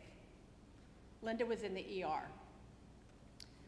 As the day unfolded, I lived a unique perspective of Linda's 3 R's: relationship, respect, and results. These played out beautifully in the final hours of her life. And I know because I was with her when she died. For some background detail, my name is Medj Owen, and I met Linda in 1998, I believe, at a fundraising event for Elizabeth Dole that she was coordinating in Winston-Salem. I had recently moved to North Carolina from Kansas to become a faculty member at the School of Medicine at Wake Forest in the Department of Anesthesiology. From that event, we struck up a very special friendship that has endured for 25 years. Dave's reputation as a musician actually preceded him. My parents had heard Rachel's song in a gift shop in New Mexico and purchased the CD, and they were so excited to tell me about this CD that was done by a man that lived in Winston-Salem. Shortly before meeting Dave and Linda, I had completed a Fulbright scholarship in Turkey. Based on this experience, I decided to start a nonprofit organization. But I knew absolutely nothing about business, and I had no idea where to start. Somehow, Linda believed in my vision, and she became a founding board member of my nonprofit. I laugh now, we both laugh, because I remember about a year into the experience of the nonprofit, Linda said, I'm gonna have to resign, I'm sorry, but I've been called up to Washington. And we laughed, and I said, well, Linda, I'm so glad that this could serve as a little stepping stone in your career. But from then on, Linda became one of my key mentors and advocates. She taught me a ton about business, about leadership, about negotiation, and she was part of every key decision that I needed to make in my career. Linda, as we've all heard, she lived her life as a true example of integrity. She had an amazing gift of making something very complicated very simple. She also had this uncanny ability of being persuasive through this demeanor that was genuinely kind and positive. My family, my husband, my parents have also been blessed to know Dave and Linda, and we spent many evenings together around their dinner table while we were laughing and eating Chinese takeout from Mr. Liu's.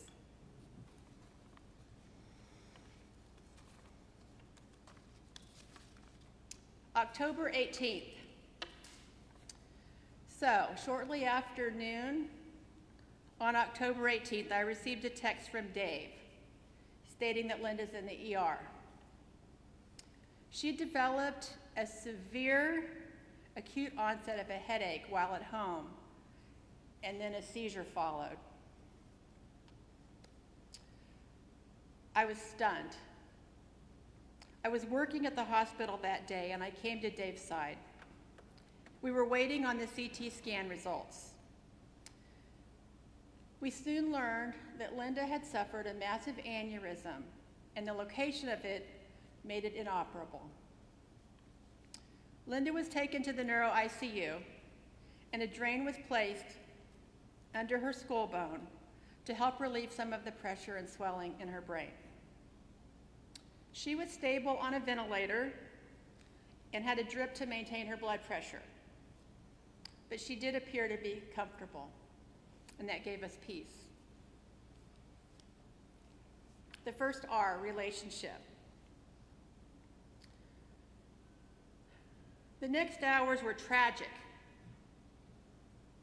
yet beautiful. We stayed together in Linda's ICU room, crying, praying, hearing Linda's favorite music, telling wonderful stories about Linda, and waiting for Don, Dave's brother, to arrive from Tennessee. The ICU staff were in and out, and they observed our interactions. About 10 minutes to midnight, Dave made the heart-wrenching decision to remove Linda from life support. Everything that could have been done had been done, and there was no sign of improvement. We knew that Linda would not want to be kept alive on machines and drips. The neuro ICU people, they came in and they explained to us their standard protocol. But based on my relationship with Linda and Dave, I knew that what they described was something that Linda would not want. They wanted to provide significantly more medication to artificially hasten Linda's departure. But based on my relationship with Linda, I knew that Linda would not want to be over-medicated, and Dave would have been left wondering if we had masked something that had actually been there. The second R, respect. Out of respect for Linda, and while exercising what she taught me, I spoke up. In true Linda fashion, calm and persuasive, gentle yet assertive, I explained that we would rather like to assist Linda differently in her earthly departure. We would gradually and gently withdraw the ventilator and the blood pressure support, and we would let Linda tell us naturally when she was ready to go. The third R, results.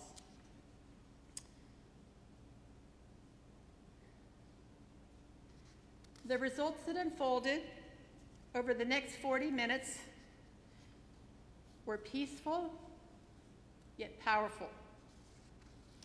Serene and calm, yet clearly decisive, just as Linda was. During the process, we saw that there was no struggle to fight the ventilator, no struggle to breathe, and no attempt to move. It was through this beautiful process that we gradually accepted that this was God's plan and this was Linda's appointed time. Dave knew with certainty that he had made the right decision. Linda departed naturally and comfortably without the influence of intravenous medication. I removed my friend's breathing tube at the end of her journey. I was honored to be with her and her family. in the most tragic and unexpected, yet beautiful and sacred moments of my life. Thank you.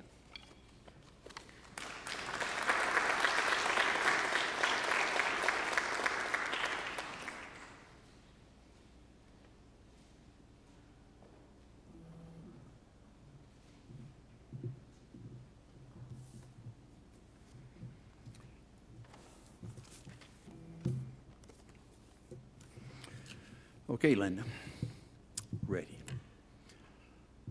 My name is Don Combs. I am Dave Combs' brother, for those that don't know that. And for those of you who are just now learning that, bless your heart. I need to put my glasses on. Tradition has that when David and I are introduced, I say, I'm Dave's brother. I'm the one with the hair. And Dave says, I'm the one with the brains. Well, I have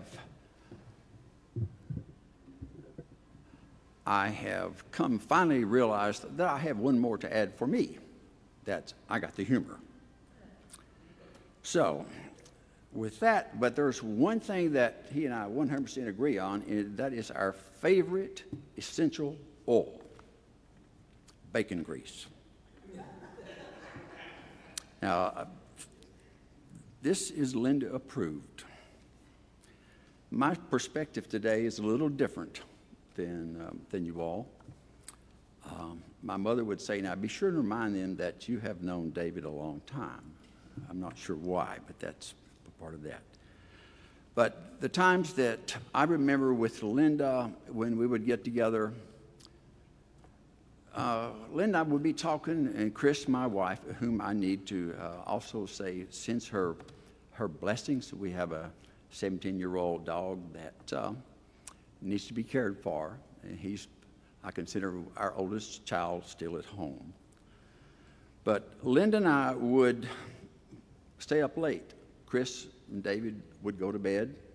It might be 1 o'clock in the morning. We never talked about work. And Linda always wanted to talk about David and I's childhood.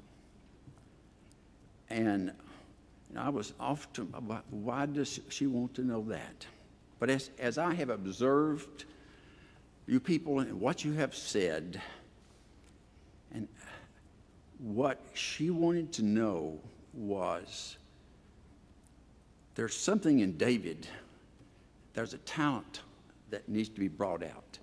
And I need to know what's inside of him that I can bring that out. And we would talk times and times again about that. And you all talk about purpose. David talks about unconditional love. I believe that she could see so much creativity in David that she wanted to bring that out. And it's amazing to me that when you see two people who have impacted so many people, but in totally different ways, how do they do that from the standpoint of they have to be able to, one has to give while the other one comes up, and vice versa. That's the only way that can happen. And I think today many of you all experienced that from Linda and from David's music. Now, I talked with Peggy and David, and I was trying to find out in Linda's life, is there, people have this, I had this major turning point and I turned my life around. Well, that's not to be found with Linda. We talked about their life, and that's not there. But there's something else, and I think I have a clue. And it started with a phone call that Chris and I got in 2019 from a small church in Lenore. Chris and I have been a follower of a fellow by the name of Ray Vanderland, better known as RBL. He is a Bible teacher in Holland, Michigan. He has taken thousands of people to Israel for an in-depth, it's all learning. We were on a waiting list for 8 years. And we get a call from the little church in Lenore that says, we have room for you all to go. Would you like to go? And we was like, 8 years. But there's a reason for that. And while in Israel, it's a 16-day trip. We hiked for 13 days, 139 miles in the desert, up the mountains, all teaching, no tourist. I thought I was going to die a couple of times, but that was okay. But one of the things that RBL spoke one night was about a rabbi. It was late. He was late in leaving the synagogue, and he was walking home or that way, and he took there was a veer. He apparently took the wrong one. And after a while, he could see the light of the torches that would burn, that would light up a Roman outpost. So he approached, and he noticed that the Roman guard also noticed him. And the Roman guard knew that this fellow was a Jew. And he said, "Who are you? Why are you here?" And the rabbi, well, I made a wrong turn. He started to leave, and he said, "How much do you make?" And the Roman guard said, "I make 2 denarii a day."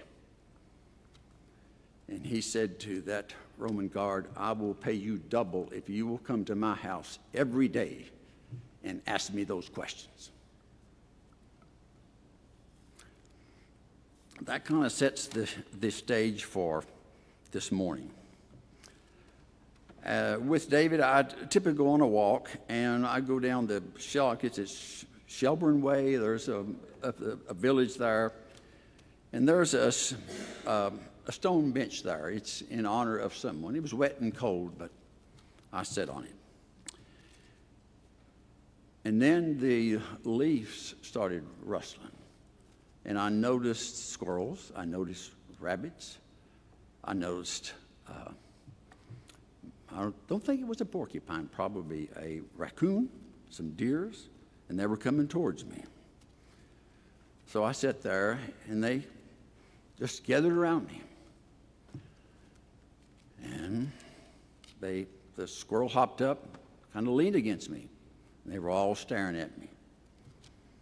In the words of Linda, she would say, "Are we about to have a conversation?" And the squirrel spoke up first and said, "We were afraid that you would never come back." And I said, "Why me?" He said, "You go out, in and out of this house at the address of 5052 on just around the corner." I said, "I do, but so does a lot of other people." So I said, "Why me?" And they all acted like, "I don't want to tell him." And then the owl said, "Well, I'll tell him. You haven't grown up yet." And I thought to myself, that was not breaking news to me. I've heard that all my life.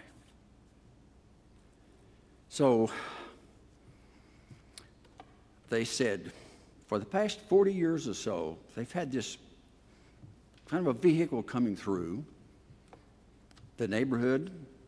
It's got 2 wheels. It has a horse in front of it, and this rather odd-looking fellow standing in. He's got armor on.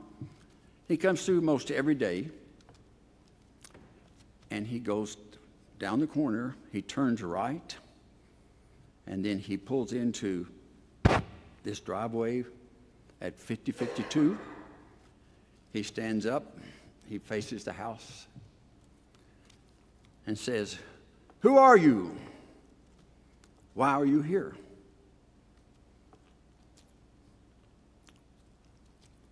Actually, I got ahead of myself, but that's okay. I'm going to back up so you'll get the gist of it. They did not understand what he said because he did not speak English. So they were like, what is he saying? Well, the owl said, I know his first word. Who? So that was the clue that, who are you? Sorry for messing that up there. And they said, a few years ago, he came along and the chariot had changed. I go, what, why a different carriage? And he said, well, on the back of it, it had tags. It had North Carolina, it had Tennessee, Virginia, D.C., Maryland, Florida, even had a parking pass for the White House. And then one of them said, well, there's this little plaque on the front, but it's got 4 letters. And we're not sure what it is. I said, what are those 4 letters? He says, U-B-E-R. I said, you mean he's driving a Uber chariot? That's supposed to be funny. No. Anyway, so they got a little solemn. And they said, about 3 weeks ago or so, he didn't come. And he's not been back since. So I said, well, tell me what happened that day. He said, well, somewhere around noontime, that time frame, he said, it was a beautiful day. He said the wind started to howl. It wasn't a storm, but you could feel the energy in the house, in the wind. And it was fierce, and then it got quiet. And then they heard a voice, and it said, Yodati Miot. They said, we don't know what that is. And that's Hebrew for I know your name. And they said, what happened then? And they said, well, it's some more wind. And then the wind picked up again. It got really strong, and then it suddenly stopped. And they heard that voice again. And it said, Mala'at Avodek Po. And they, what does that mean? In Hebrew, it means you have fulfilled your work here. And I said, what happened next? And he said, it calmed down, but there was a nice breeze. And then he started hearing music. And I said, what kind of music? He said, it was someone playing a piano. I said, a grand piano? He said, yes. And it was the most beautiful music I have ever heard. And then one of them said, and then there was another piano, and then there was 10 more pianos, and then there was 1,000 pianists playing this beautiful song. And it finally went away. And they said, will we ever hear it again? And I said, yes, you will. Shalom. Sorry.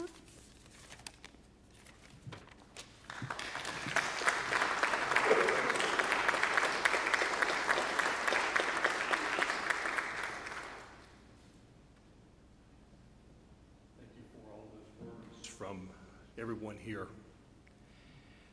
I find it interesting that you brought up Hebrew terms. I'm going to bring in another one.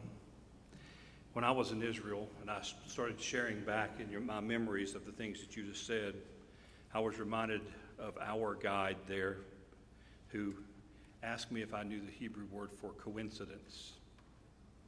I said, no, I don't. And they just stared at me. I said, maybe you didn't hear me. I said, no, I don't. And they said, there is no Hebrew word for coincidence because everything is divine. As I put this together, I thought it was interesting that this is the verse that comes up as I introduce this next person. This is the third stanza of that poem. Here's to the land where the galax grows, where the rhododendron's roseate glows, Where soars Mount Mitchell's summit great?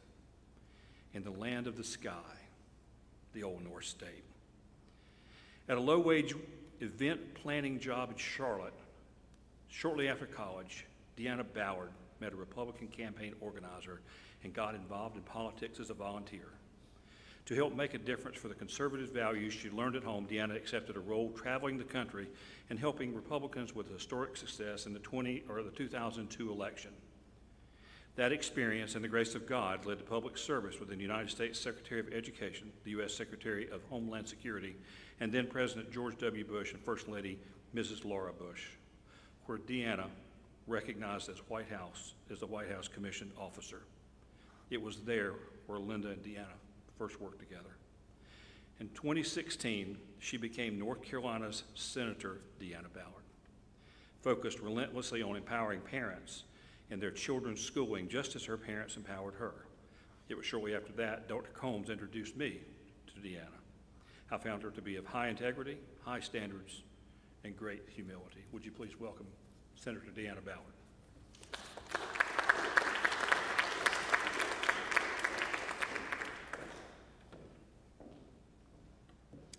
Well, I'm not testifying you with binders today before you, but I do have the Bible and a hymnal. So if you may indulge me just for a minute or two, I would like to share a verse of Scripture. This comes out of, let me get my glasses. This is Psalm 61, Psalm 61:5. For you, O God, have heard my vows. You have given me the heritage of those who fear your name. Now, like Michael said, I did work with Linda in D.C. That was where we first met. I was in the East Wing while she was in the EEOB, but she kept up with me throughout my career. She left me in 2007. She came back home, but I continued on in my career there in the White House and finished with the Bushes. But when I came back home, you sort of try to figure out what's next. I thought I had peaked at 30. I mean, I had been traveling the world, working for the president, briefing the president. I had negotiated with ambassadors and foreign ministers. I mean, by the time I was 30, I had traveled to over 60 countries. And my parents didn't even have a passport. So I felt very blessed to have had the opportunities that I have. So when I got home, I did connect with Linda. We reconnected back here in North Carolina, and then I got asked to consider running for office for state senate, which I did do. And interestingly enough, I won my primary that March. It was March 2016. We had 2.5 months, but I ended up actually filling and got appointed in that short session in 2016 in April. So I show up and I get sworn in on April the 27th, 2016, only to find out on the calendar that day is House Joint Resolution 942, which is actually confirming the state controller. So one of my very first votes actually in the state senate was confirming Linda. So again, no coincidences, but the Lord continued to use her in my life and even in my Senate tenure. She would come to the office, we would connect. Sometimes I would kick the guys out because I wanted to talk to Linda. She was kind to pray with me before she would leave, oftentimes. But then we had many meals, too, at the hotel that we talked, the Hyatt House. Definitely got a routine down there with that staff and those team. But when I was in Raleigh a lot, we would connect after hours, too. And she just fostered a lot of encouragement and wisdom into me. And then when she retired last year, I was still in the Senate and was able to be there for that kind of closure of that chapter, too. And I just found it very fitting that throughout my career and my professional development and growth, she has been an integral part of that. When I read that scripture, the heritage of those who fear your name, that talks more than just even about parents, but people who've gone before us and invested in us, showing us what a Christ follower looks like really in everyday life. And Linda really did exemplify that. There was always an ease, I felt like, with everything that she did and approached conversations to tasks. And I think that is one big takeaway for me and one impact that she has left me with, is to really approach any kind of any negotiations or, challenges with ease. It was her kindness and her gentleness and, of course, the calm that we've talked about. But again, the intentionality. We've talked a lot about that today and just certain things that she would remember or do. But She was really a strong example for me and really how to be intentional with just one another, whomever comes across your path that day. And then, of course, we've talked about her humility. She's taught me that her humility was really, it's about a real submission to God. It's really that the outworking of a truly humble heart. So she really enforced in me aligning myself under his authority, like willingly, joyfully, not begrudgingly, and without grumbling. And there were often times, even in the last year, as we both transitioned out of working in the Senate and in Raleigh, and to whatever was next, she's just like reminding me constantly to be in the center of his will. Oftentimes she would also ask me the questions, and I remember this very vividly lots of times, even at the house, and she'd just be like, well, why not? You know, and so I value just even her attitude of curiosity and still diligence and determination that's complemented with that humility. I have a lot of treasures, I would say, that are nuggets of just insight and wisdom from her that have really just continually fostered me through my career as well, but in my personal life. And I'd like to share one of those with you today. Some I want to keep to myself as my own personal remembrances, but this was very sweet. And as we've all said, she was always an encouragement. And Dave, you exemplified everything that she was talking about in terms of encouraging, and you spoke to that at the funeral as well. And she was so proud of you. She goes, Deanna, all that is needed with the Lord is your willingness to serve him in whatever role his path leads you. He will open the right doors at the right time and place. You are only doing your best right now to honor and be diligent in following what you feel is his calling. You are one special lady and one special servant. I love you for your service to him, to mankind, and to our state and nation, but most of all, I love you for being you, and so does our Lord and Savior, Jesus Christ. I'm honored to be your supporter and friend. And Linda, really the honor is mine. When I talked about that verse, the heritage of those who fear your name, I would take that over wealth or privilege any day. And so I'm super grateful for Dave, for you sharing her with us, with me, for the amount of years that I've had. I've known her for over 20 years now. So just truly a blessing to be here. And you complemented her beautiful life of service as well. So never lose sight of that too. You brought a tremendous heart and a skill set and a talent that really just added to the richness of what she has meant to all of us here. So there is one thing, it's interesting, today is a day of remembrance for Linda, but it's also, we honor veterans today too. And the Lord really calls us to think about, ways we honor individuals and what we do. Sometimes in scripture they talk about the stones in the middle of the Jordan River and Joshua, or, we do the Lord's Supper. But I wonder if I might indulge in just a verse of It Is Well With My Soul. And may that be a gift today that I honor you and Linda and your family with as well, if you don't mind.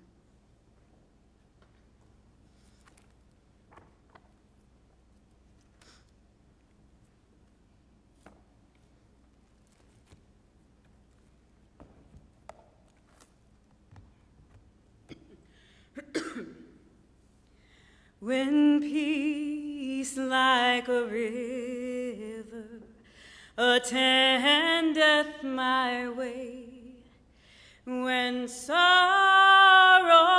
like sea billows roll, whatever my lot, thou hast taught me to say, it is well with my soul. And Lord, haste the day when the faith shall be sight, the clouds be rolled back as a scroll, the trump shall resound, and the Lord shall descend. Even so, it is well with my soul. It is well with my soul. It is well, it is well with my soul.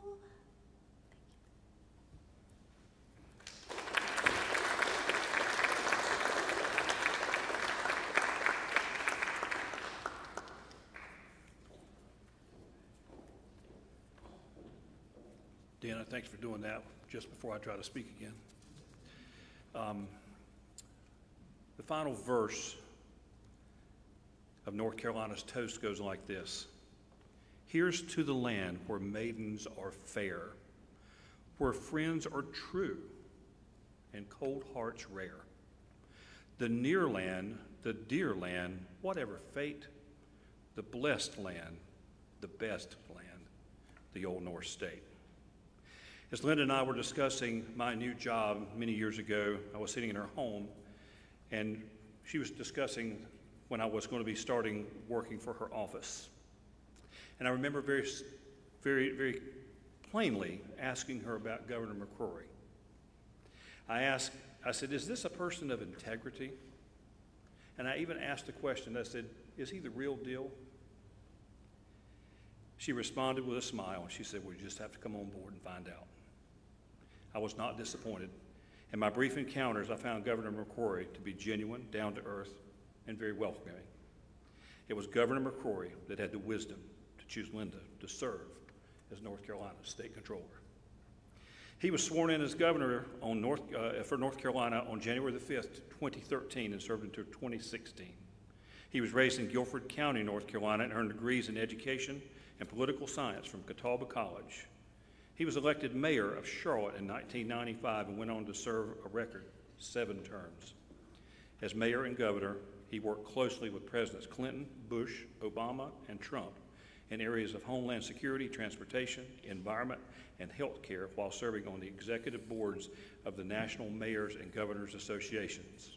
In the aftermath of September the 11th, 2001, he proudly served for President Bush as a member of the Homeland Security Commission.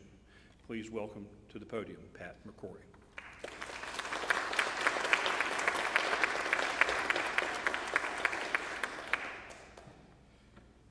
I thought I knew Linda Combs when I appointed her, because before we appointed anyone, we went through everything in their background. But today and last week during the beautiful memorial service, I learned a lot more about Linda Combs. She's more than a resume. She's a person of soul and character. And with all due respect to some of my teammates who we served together with, Lyons Gray, Secretary Gray, Dale Falwell, and my Chief of Staff, Thomas Stith, I need to let you know right now, Linda was the best. And this just put the exclamation mark on that decision. Mr. Kirk, Phil, you're a great Chief of Staff for Governor Martin. You got the special award from Catawba College. What was it called that you got? Honorary doctorate from Catawba College. And you always said, I got it after you. I just want to let you know right now I'm speaking at the higher podium than you at this point in time. Those are beautiful words. Her colleagues, the senator, your voice is absolutely a gift from God, just like the music talents of the Combs and the friends and the Bible study. I can't say enough about the treasure that we've lost. I needed to let David know one thing, and that is during the past several months, Linda and I have been trading text because my wife had an accident around the same time that you had an accident. So we were trading notes about who was the worst nurse. I already know the answer. I was a horrible nurse, and I'd write her notes going, Linda, I am the worst nurse, to my wife, who also had some head trauma and broke her hip and pelvis in a fall. And we were trading notes about who was the worst nurse. And this morning when I woke up, I pulled out my old notes from Linda. And she said, after telling her that I was a horrible nurse, she said, "Thank you. Nursing is not one of my strong suits either, but devotion hopefully makes up for my lack of nursing. I know you, in capital letters, certainly have an abundance of devotion too. I miss you too, sending you same advice. Take care of yourself too. Prayers for God's healing and blessings for you and Ann." And there were many notes to follow. She kept checking week after week after week. "How's Ann?" And she'd give me updates on you, Dave. That's the soul that all of you have been talking about today. It's more than a resume. And it was the best resume in North Carolina.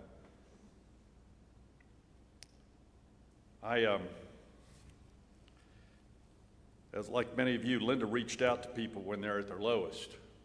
You know, I'm a politician. Senator, you're a politician. A public servant, yeah, we always say that, don't we? Yeah. When I was in radio, they said, "Oh, you're a DJ now." And I said, "No, I'm a morning personality."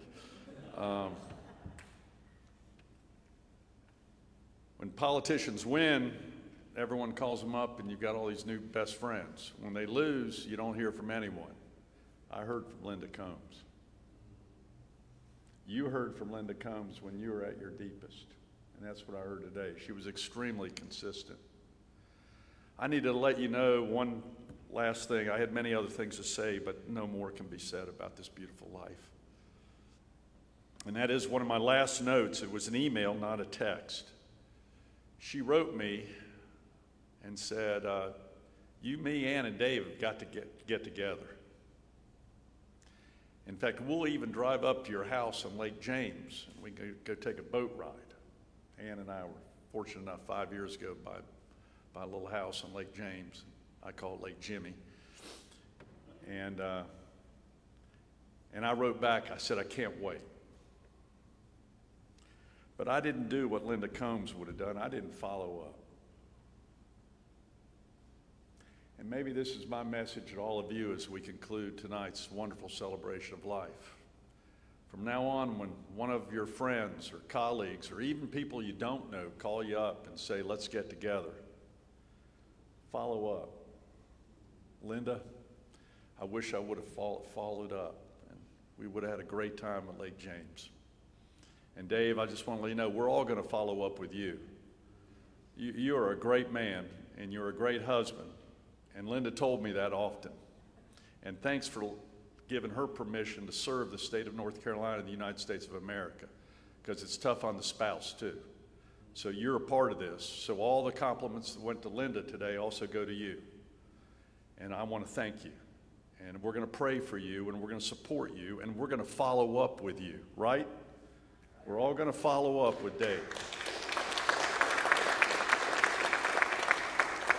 So with that, let's all remind each other that life is short, life is wonderful, and but for the grace of God, we had the opportunity to know Linda Combs. Thank you.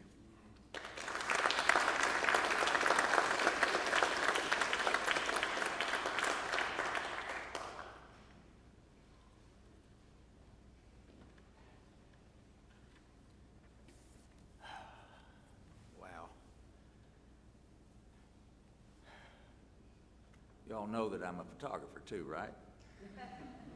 Well, pardon me a minute while I fire up this thing here. And I want to take a video. There's David going over to the organ. Let's see if we can get him in there. I want to remember this occasion, not just for the words said, but for all you wonderful people that I love, and you love me. I know that. And I thought, instead of doing what I did at the funeral service, I'd start a little bit further back. I want to tell you about how I met Linda. And it has to do with not realizing the little dots along the way that God puts along, and it's your job to connect them. And a good friend of mine that lives in Indianapolis is a gifted songwriter. We've written a couple songs, 3 songs together, and I've asked him to write a song, the words, about Linda. And I've given him a lot of things that, food for thought for that. And he's penned this first verse, and there's more to come, and I'll write the music later. But here is my friend who thinks in poetry. He is such a gift. He cannot speak without speaking in poetry. The title of it's going to be just simply Linda. One day in my life is so special to me, and these words will make it clear. That 1st of September, I'll always remember when my true love came near. Well, it was the 1st of September in 1969. It was Labor Day weekend. I had gone home to be with my brother Don and my mom in Irwin, Tennessee, and I was coming back on Labor Day Monday and just happened to pick up my roommate who lived in the Regency Apartments here with me in Kingsport. In Kingsport, there was this music shop that sold, or not music, it was a stereo shop. They sold big speakers and stuff. Well, I had a great turntable, I had a great amplifier, but I didn't have any good speakers. Well, those of you that remember your first stereo system, one of the big things was you got to go buy some really good big speakers. Well, I stopped, and I had only been working for 2.5 months. So I had some money in my pocket for the first time ever. So I stopped at this shop in Kingsport, and I bought 2 Fisher XP7B speakers. I still remember. They were about this tall, about, 2.5 feet tall. Sounded great. Well, I threw them in the back of my car, and my roommate Bryant, we headed back to Winston-Salem, coming down 52, and we get here, and Bryant had a date that night. So I was going to be there in the apartment by myself. And so I said, there's no fun in sitting and listening to music by yourself. So I called up 2 girls that lived in the same apartment complex, Susan and Shirley, and I said, hey, I've just got some new speakers, and why don't you bring some records over tonight and let's listen to some good music? And they said, okay. And so they were eating early dinner, and so I said, come over about 6 o'clock or so. So they did, and said, well, we need to let you know we've got company spending the night with us tonight, and can we bring somebody with us? I said, okay, sure, more the merrier. Well, 6 o'clock, here comes these 3 girls walking across the parking lot at the Regency Apartments, and I knock on the door, and I open the door, and here's Susan and Shirley, and there's this beautiful 3rd girl there with them. And they said, we want you to meet Linda Morrison. And she's spending the night with us tonight, and we thought we'd bring her too. So all 3 of them came in, and we sat there, and I played Henry Mancini records, and I don't know, all kinds of good music that we love to listen to. And we talked, and we got acquainted. And the more we talked, the more this beautiful girl Linda and I had in common. She was a Baptist. She played the piano in her church. I played the piano in my church. She loved to sing. She loved music. It just went on, and I thought, wow, this is just an amazing connection here. And then we kind of got toward the end of the evening. She said, well, have you ever been to a place in North Carolina called the Polyrosa? And I said, no, I don't even know about this. And she said, well, it's way back up in King Tobaccoville, back on a farm in this 200-year-old log cabin of a house. And every Friday night and Saturday night, they have a jam session at this house. People just bring their instruments and come and make music, and the people cook up, you know, country ham and biscuits and green beans and corn, all stuff raised on the farm. And for $4, you can have a meal and add the music. Well, she was living over there near the hospital where the medical students are. The medical students are always looking for these cheap eats places. You know, they don't have a lot of money at that stage of their life. So she said, I've been up there with folks several times, and it's a great place. I said, well, great.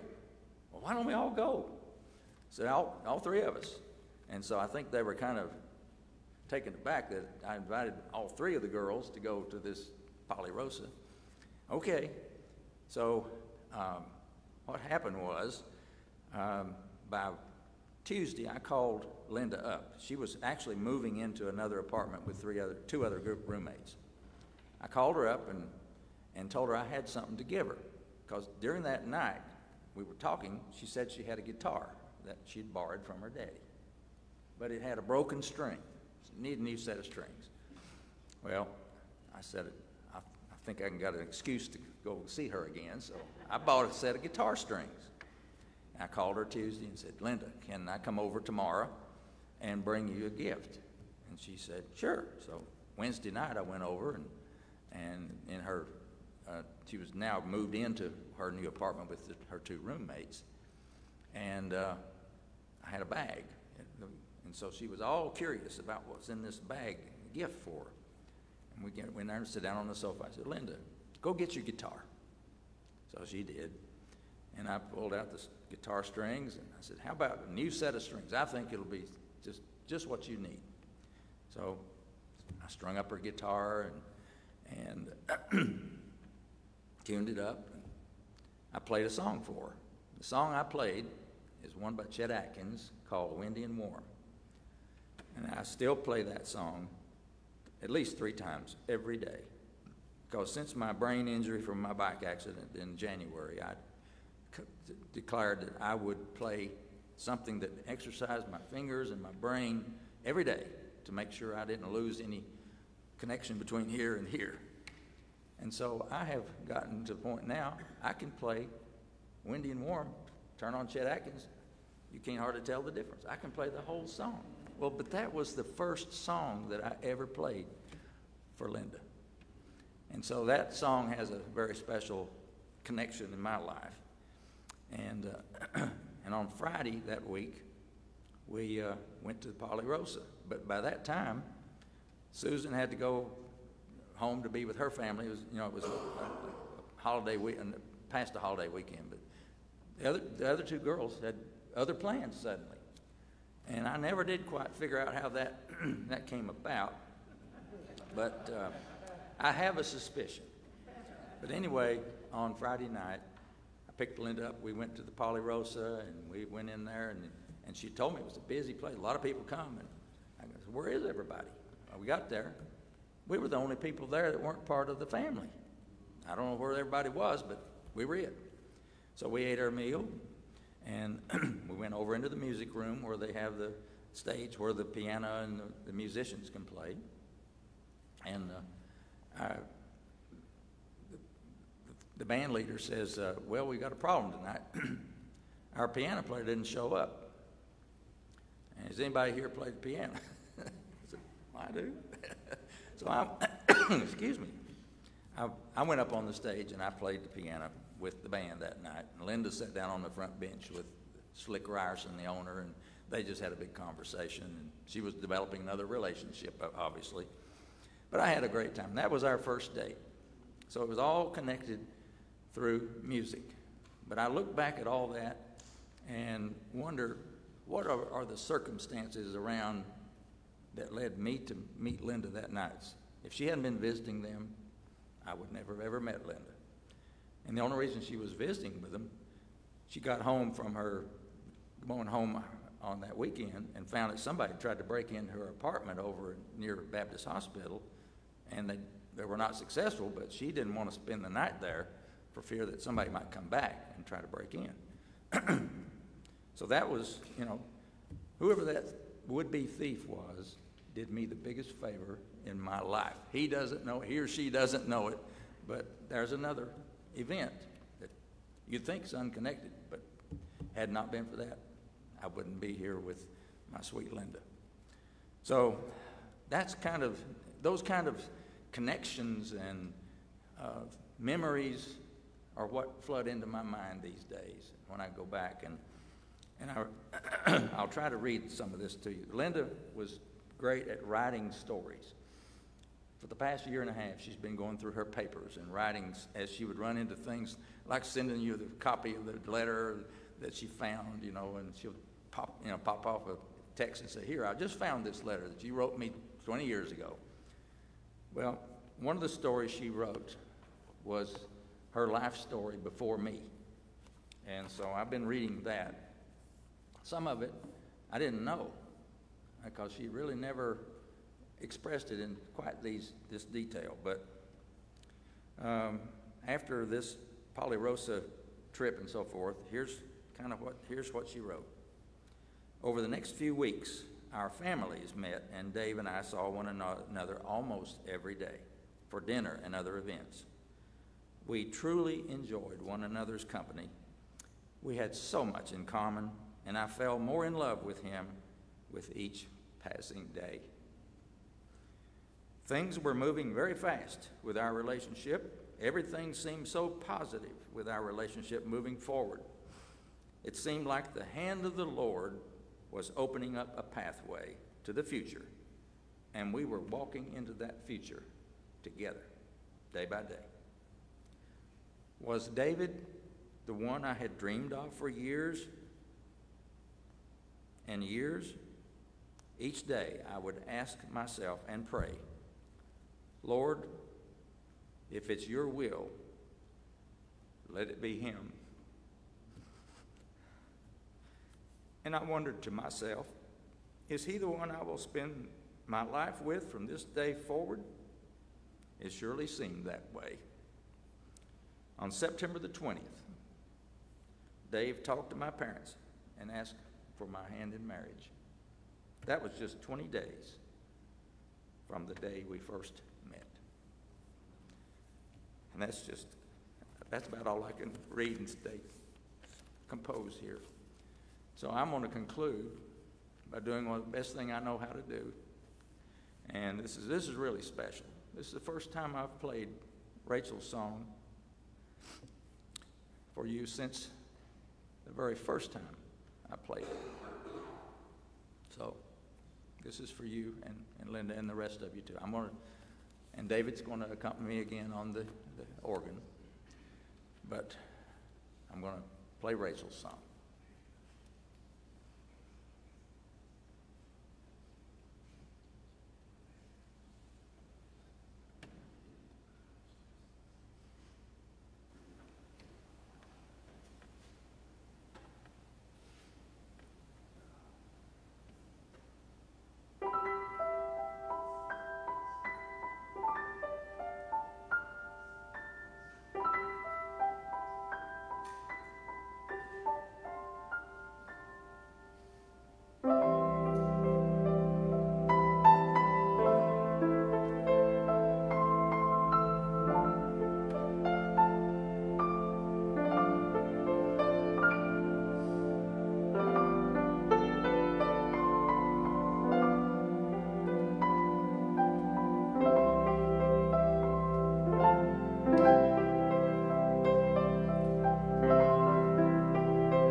Would you remain standing for our benediction? Dave, you have given us a gift, and God has given us the gift of Linda. We have celebrated her well today, so thank you all for your presence in being part of this celebration of life. A reminder, upon the conclusion of our time of worship, Dave will be here to greet you, and remember, he wants you to come to dinner, so we will reconvene there. Now receive these words of benediction. Depart now in the fellowship of God, our Creator, and as you go, remember this. By the goodness of God, you were brought into this world. By the grace of God, you have been kept all the day long, even to this very hour. And by the love of God, fully revealed in the face of Jesus Christ, you are being redeemed. Amen. Amen.